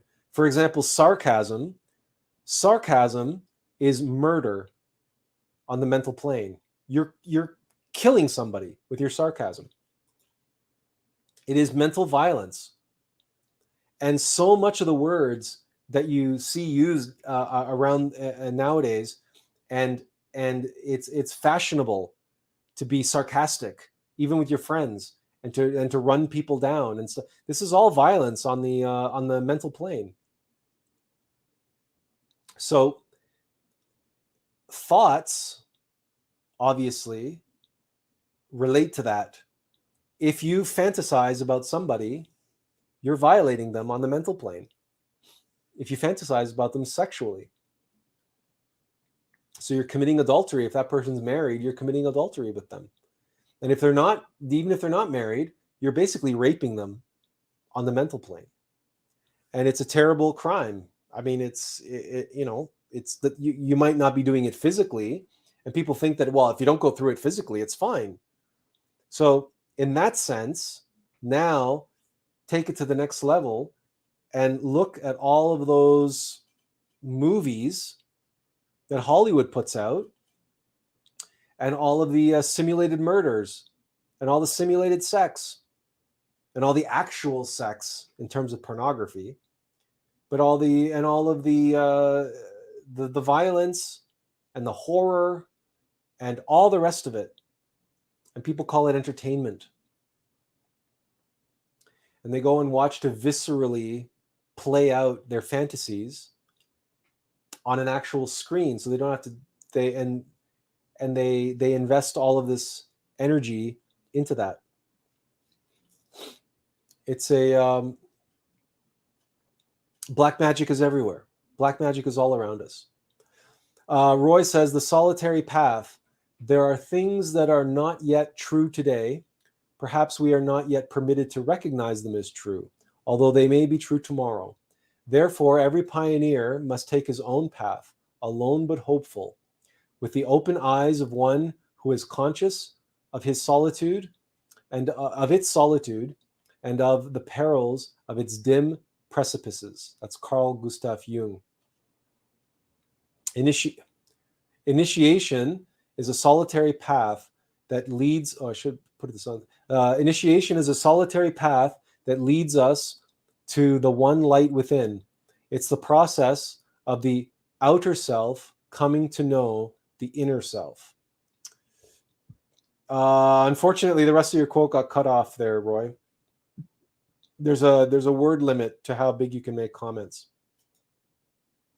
Benjamin says, I agree with Serena. Multiple egos are being projected by the so-called New Agers.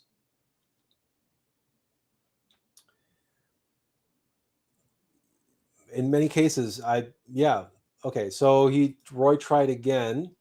The solitary path initiation is a solitary path. Others may guide. Okay, I'll just read it. The solitary path initiation is a solitary path and is the process whereby we come to the one light within ourselves. It can only be attained through our own efforts. Others may guide us, but it is ultimately a process of self-initiation. Another may show us the door. but it is up to us to walk through it. You are your own best guide. You are the alchemist, and you are the living, breathing laboratory. You are the mediator, and you are the reconciler of worlds. It is your task and yours alone.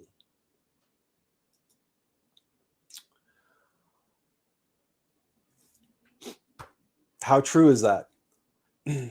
And ultimately, this is really the focal point of today's live stream and every live stream that we do, which is especially like we call this our, calling this our Mysticism series, but it's a practical series. This is why it was homo nocete ipsum on the entrance of the oracle at Delphi. Man, know thyself, and you will know the universe and the gods, right? Gnosis is a solitary path. It's an intimate path. It's a path back to your own intimate innermost Christ through yourself. And sure, a man and a woman, if they have that connection, if they can find that connection and they're meant to be together, then they can walk, each of them, side by side down that path of the perfect matrimony together. And they can perform the work of sexual alchemy, of sexual magic together. But each of them, as an individual, are on their own path. Those paths may be parallel, they may be overlapping, and of course, that's a beautiful thing, and that's a wonderful thing when that happens. But ultimately, even though they're working together and they're walking a path together, they're also still, both of them, walking on their own path to their own innermost. And we appreciate you, Roy, for sharing those quotes that you did with us, because they were meaningful and they were pertinent. And this whole issue around the whole issue around white magic and black magic comes down to this, right? Which elements inside of you, your higher self or your lower self, who's purporting to be the magician? Who's the one trying to be in the driver's seat? It relates directly to our live stream on service. The two things are so intimately related. It's simply a matter of level, where if service, people can serve as a nurse or a whatever, a teacher, a groundskeeper, a chef, a plumber, that's also service. And someone can be living a life of, they're doing exactly what they were born to do by being a plumber. And they're being a plumber with a kind of consciousness and a kind of mastery and a kind of love and dedication and devotion that comes right from the deepest aspects of their soul. And they're serving humanity at their level, at the level that their monad is able to, at its level. And there's absolutely nothing wrong with that. But they're committed and they're dedicated and they're devoted to this vocation that they feel in the deepest part of their being, that, damn it, I'm going to be the best damn plumber I can be, because that's what I feel in my heart. That's my passion, is water flowing through pipes and stopping faucets from dripping and all the rest of it, the necessary services that a plumber is able to provide. And someone wants to provide that service with all of their strength and all of their energy and all of their vitality. And they say, this is how I can serve others. That's a beautiful, beautiful thing. It's a beautiful thing. They know themselves.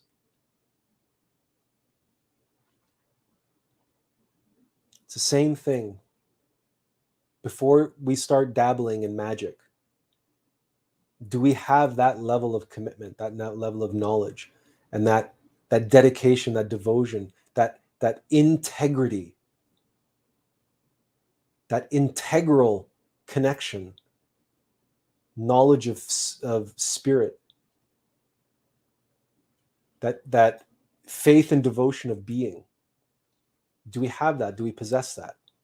Or are we possessed by pride, by fear, by envy, by greed, by our beliefs, by our dogmas, by our desires, our cravings and our aversions, and our idea of greatness, our idea that I want to do it, I am the one, I am this, and I am that, and I am this, and I. Do we ignore the still soft voice and the pull, the being impulse? Speak of Gurdjieff. Gurdjieff writes about the being impulse. That's how he describes the still soft voice. This mystical, mysterious push, or at times it's like a pull. It's pulling us in a certain direction. It's drawing our attention. That's pushing us to act in accordance with our destiny. Just how are we going to perform magic? Just how are we going to wield this incredible power, the power of God, the power of creation? And are we qualified to wield it? Or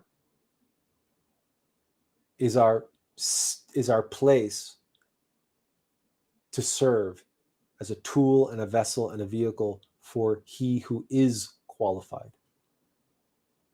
That's the difference between white magic and black magic. It all comes down to you and me. What's in our heart and what's in our mind, right? Anyone have any other thing to add or ask? Or we've been at it for almost 4 hours. So if anyone has anything to add or ask, now would be the time. I wanted to add about Gurdjieff. He was also talking about the Obi-Vatel, this normal person who just has a simple life and does his work and takes care of his family. And he says in Search for the Miraculous that this person has much more chance to meet the divine somehow. Like he has much more chance to I don't know, to a better afterlife than the person who just struggles to know things in the sense of, you know, from personality. So yeah, that was a really strong conclusion about why are we doing this thing, if we are a tool for he who is beyond and qualified. Because there's that line, ignorance is bliss. And there's a reason why in Genesis the tree is called the tree of knowledge of good and evil. The challenges which face those on the path are far greater. Like, for example, we get our eggs from the Mennonites, who live a very simple life north of Guelph here. We get our all natural, eggs. The chickens are wandering around the farm doing what chickens are supposed to be doing, eating bugs and doing, whatever, or they're in the barn in the wintertime, but it's a big barn and they can fly around and they can do, it's that they're happy, healthy animals. And the farm there is run by the family, and they live in a very old-fashioned way, a very simple way. And they sell their eggs, and of course they have their interactions with the outside world and everything else. But we also get our goose from them for Christmas time. And they have this beautiful big flock of geese on their pond, and they have all these animals. And every time you go there, it's this. You can't help but feel it. You can't help but feel the energy. And the energy. These people are God-fearing, very simple-minded, God-fearing people. They only understand the exoteric level of Christianity, but they live by it. They Yeah. live by the words of Christ, even if it is only on the exoteric level, but you know they live by it, and they imbue everything that they do with these simple notions of honesty and integrity and loyalty and devotion and dedication and goodness and kindness and hard work and like, you know, these simple cliches that modern society laughs at, but like cleanliness is next to godliness and things like this, and you can tell that these people are happy, and there's something very noble about it, and there's something very beautiful about it, even as there's something kind of simple, and there's an elegant sophistication to their simplicity, and somehow you get a sense of these individuals that you could trust them with your life. And if you ever had a baby that needed looking after, you could feel absolutely confident that you could take your baby over there and they would look after your baby, and your baby would be in perfect hands. You would never have to worry. You just have that sense of goodness that comes from them. And I swear you can taste it. You can feel it when you eat the eggs that come from their farm. And so this is something that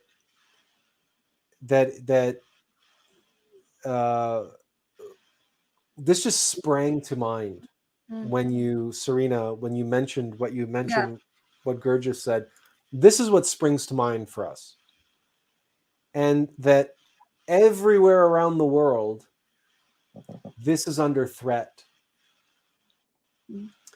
And everywhere around the world, everyone is being coaxed and seduced and tempted and pushed and conditioned into this more complex, complicated way of living. We on the path, for better or for worse, we've chosen, maybe not you and I, the mortal vessels, but our being has chosen the path that we are on. Hopefully we followed that path that we've chosen to be on. And our challenge comes from our knowledge. Our knowledge of good and evil, our knowledge of ourselves, our knowledge of the Black Lodge is within us. You see, those simple people, they have a similar type of knowledge. They live it. They just have a different way of understanding it. Yeah, that's what I'm saying, that direct experience, you know, that can happen through exoteric practice if you live it and in an awakened state. Oh yeah. If And you they know, I mean, and they know, like, for example, if you talk to them, they know that there is no Satan out there. There is no devil outside of them. They know where the devil comes. They know how the devil gets to them. They might understand it in terms of God and the devil, but they know that they don't have to worry about some devil out there. They know that the devil's in here. They know that. They know that this is where goodness is. This is where goodness comes from. This is where godliness comes from. And they know that to be Christ-like is what it means to be a Christian. To be a Christ-like, not to be someone who believes in Christ. So and they live their life that way. And you can Yeah. tell. You can tell. And they serve their animals with the same kindness and compassion and love and devotion and dedication that they serve their own family members. And they have a lot of animals, which means they have a big family. And you can tell. You can tell. You go there, the chickens will come up to you. The chickens will come up to you like, as if to say, "Oh, hello." It's I've never experienced anything like it. Anywhere else you go, right? If you go anywhere else, the animals are afraid or they run away or whatever. Here they have goats and whatever. They just come up to you. There's like, you're not afraid of anybody. They don't know fear. There's no fear anywhere on that farm. So so there is so much wisdom and knowledge to be had in these beautiful sentiments, and these, like, there really was, humanity was really so much wiser in the past. We might be more intelligent now, okay, intellectual and intelligent. We might have more gadgets and more technology, but this humanity is so much more stupid. It's flat out dumb, ignorant, stupid than we were in the past. Truly, when it comes to happiness and peace and joy and love and what really brings happiness, right? You go Well, and yeah. visit those Mennonites. They don't need any therapy. They don't need any self-help, Yeah, right? that's They what don't I need meant any... when I said that faith comes from the heart. Yes, they have true faith. That's what I was trying to tell that time. Yeah, they have. When you asked me about true belief. faith. Yeah.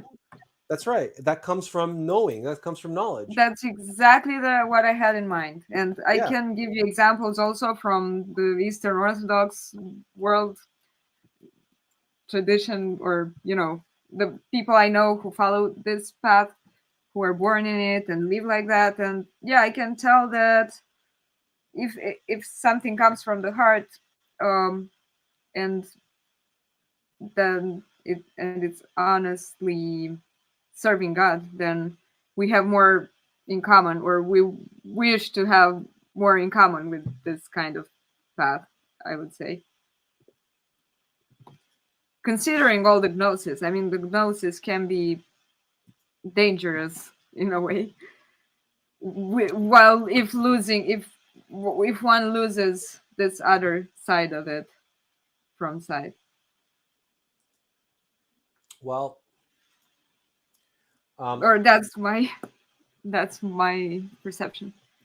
It's the challenge is, it's all like, so the one thing that the Mennonites have learned to do is they kind of isolate themselves. So they've learned to reduce the temptations. I can guarantee you that they don't have any Netflix. They don't have any. They don't worry themselves about, making sure that they have all of this entertainment. And all of this technology, right? They've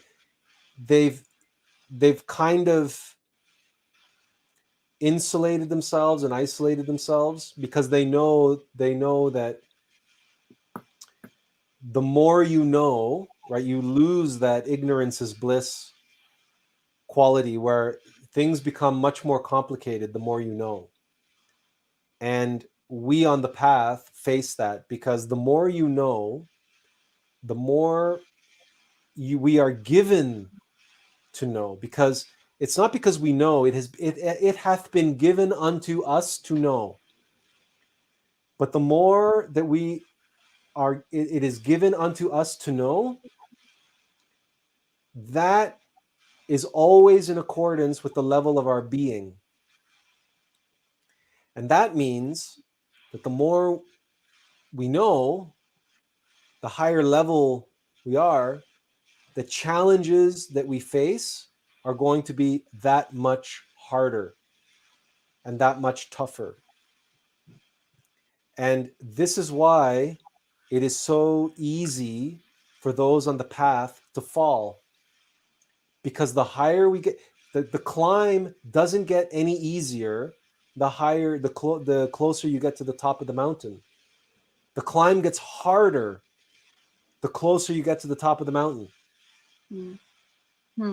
And so in our case, we promised you that we were going to do a video, and we were going to put it on Facebook and on YouTube with this quote that we read and that Roy shared again about from Manly P. Hall and Samael Bayor about black magic. And we told you on last Sunday that we were working on this video. Do you know that we weren't able to finish that video because the entire week we've been suffering from depression? Tough. Because the minute that we make a promise to you that we're going to do something, the demon comes and says, no, you're not. No, you're not. You're not doing that. And no matter what we tried to do, no matter what we did not have the energy.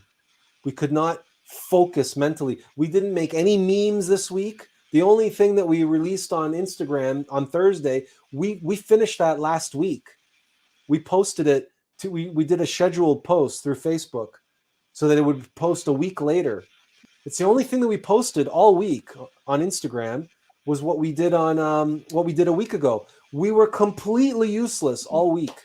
We were just completely suffering. The demon was just having its way with us, and we were just totally drained of all our energy. We couldn't motivate ourselves to do anything.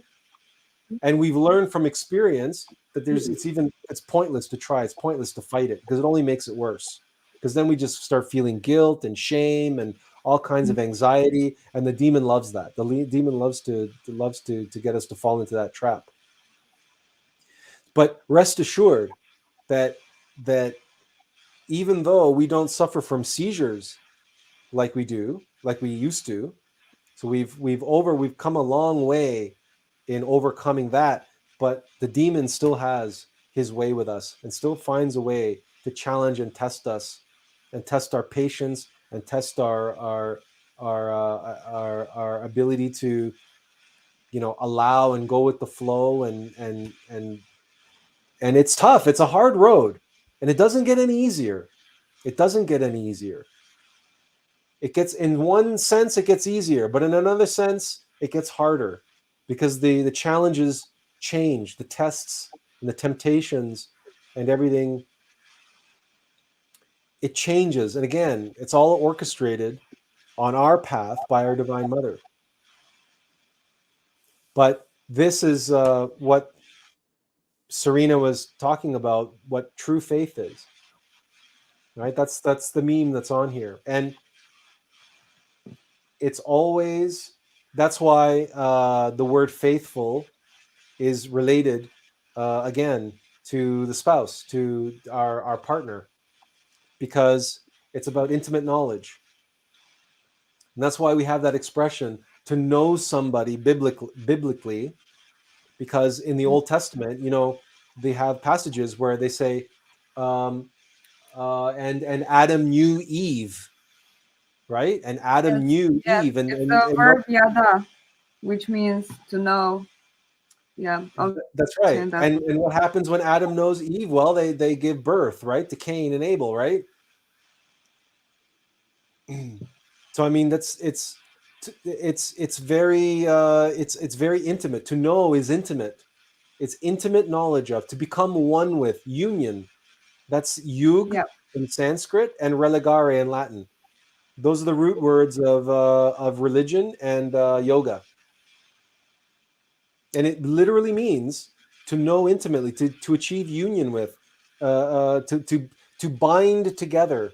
Religare literally means to bind together, and that's why we say the ties that bind, and that's why we bond a man and woman together in holy matrimony, and why we give them rings, because the rings are the link that create the infinity of the masculine and feminine, and the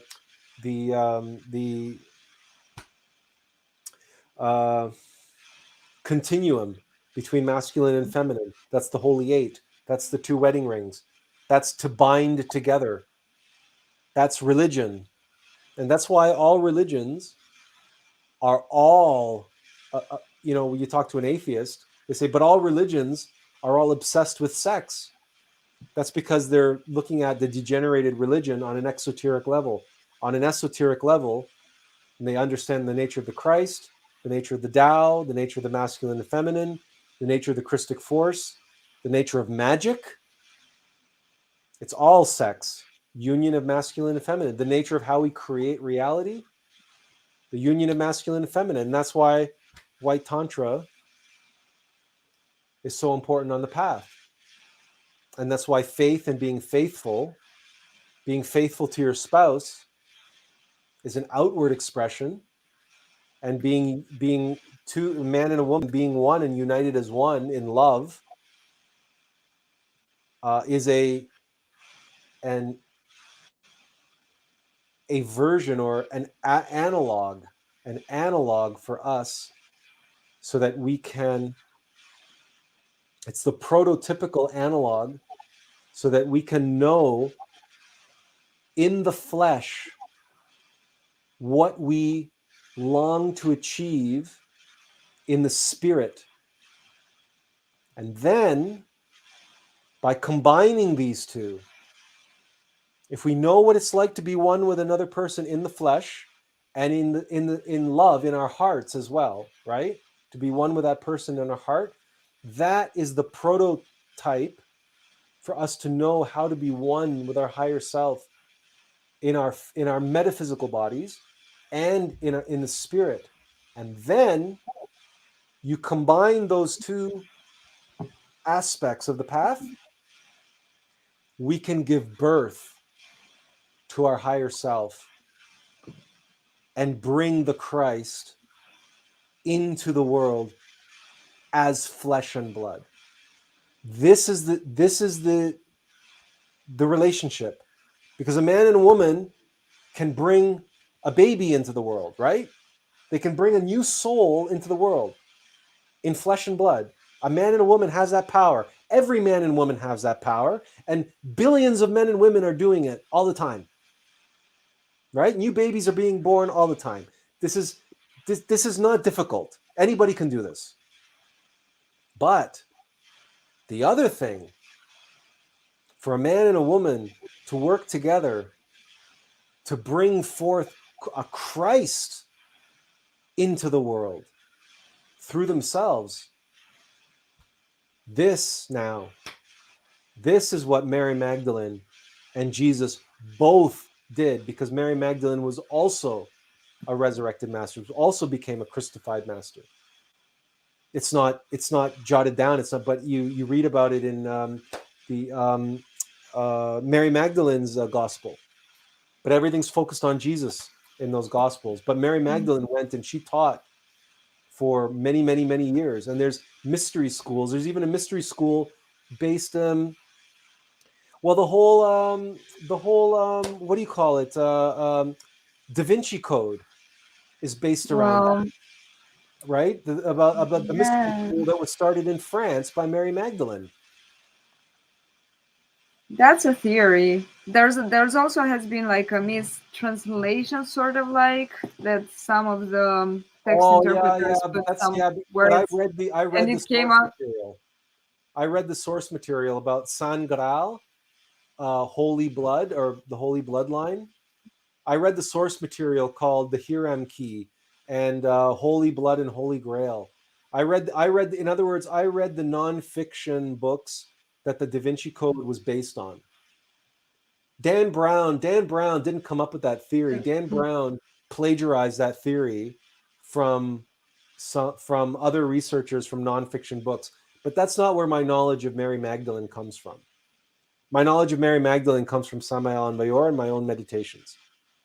I see. So it just so happens that it's corroborated by that guy, that researcher who did all that research. But Mary Magdalene, was a tremendously powerful esotericist, just like her husband. Not at the same level as Jesus, but very, very powerful. That's why she was chosen to be his wife. Okay, listen, we're almost 4 hours and 10 minutes in. So any more questions or comments that anybody wants to wants to ask, or thank you for thank you for sticking it out this long. It's another 4 hours. It's a long time.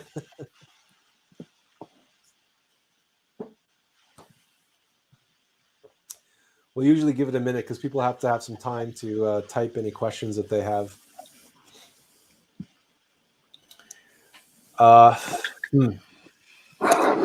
So again, the takeaway, very simple, right? Very simple. You're welcome, Jules. Thank you for being with us, and thanks for sticking out to the end. And by the way, we'll take this moment to apologize to everyone that we had to make this last minute shift, and to remind you that we will be tomorrow. There's no live stream tomorrow, but we will be back to our regular time and day on Sundays next week, barring any unforeseen incidents. We thought perhaps that if more people showed up today, we might consider moving it to Saturday in the future, but our turnout was not so good today, so I think it's better if we keep it on Sunday.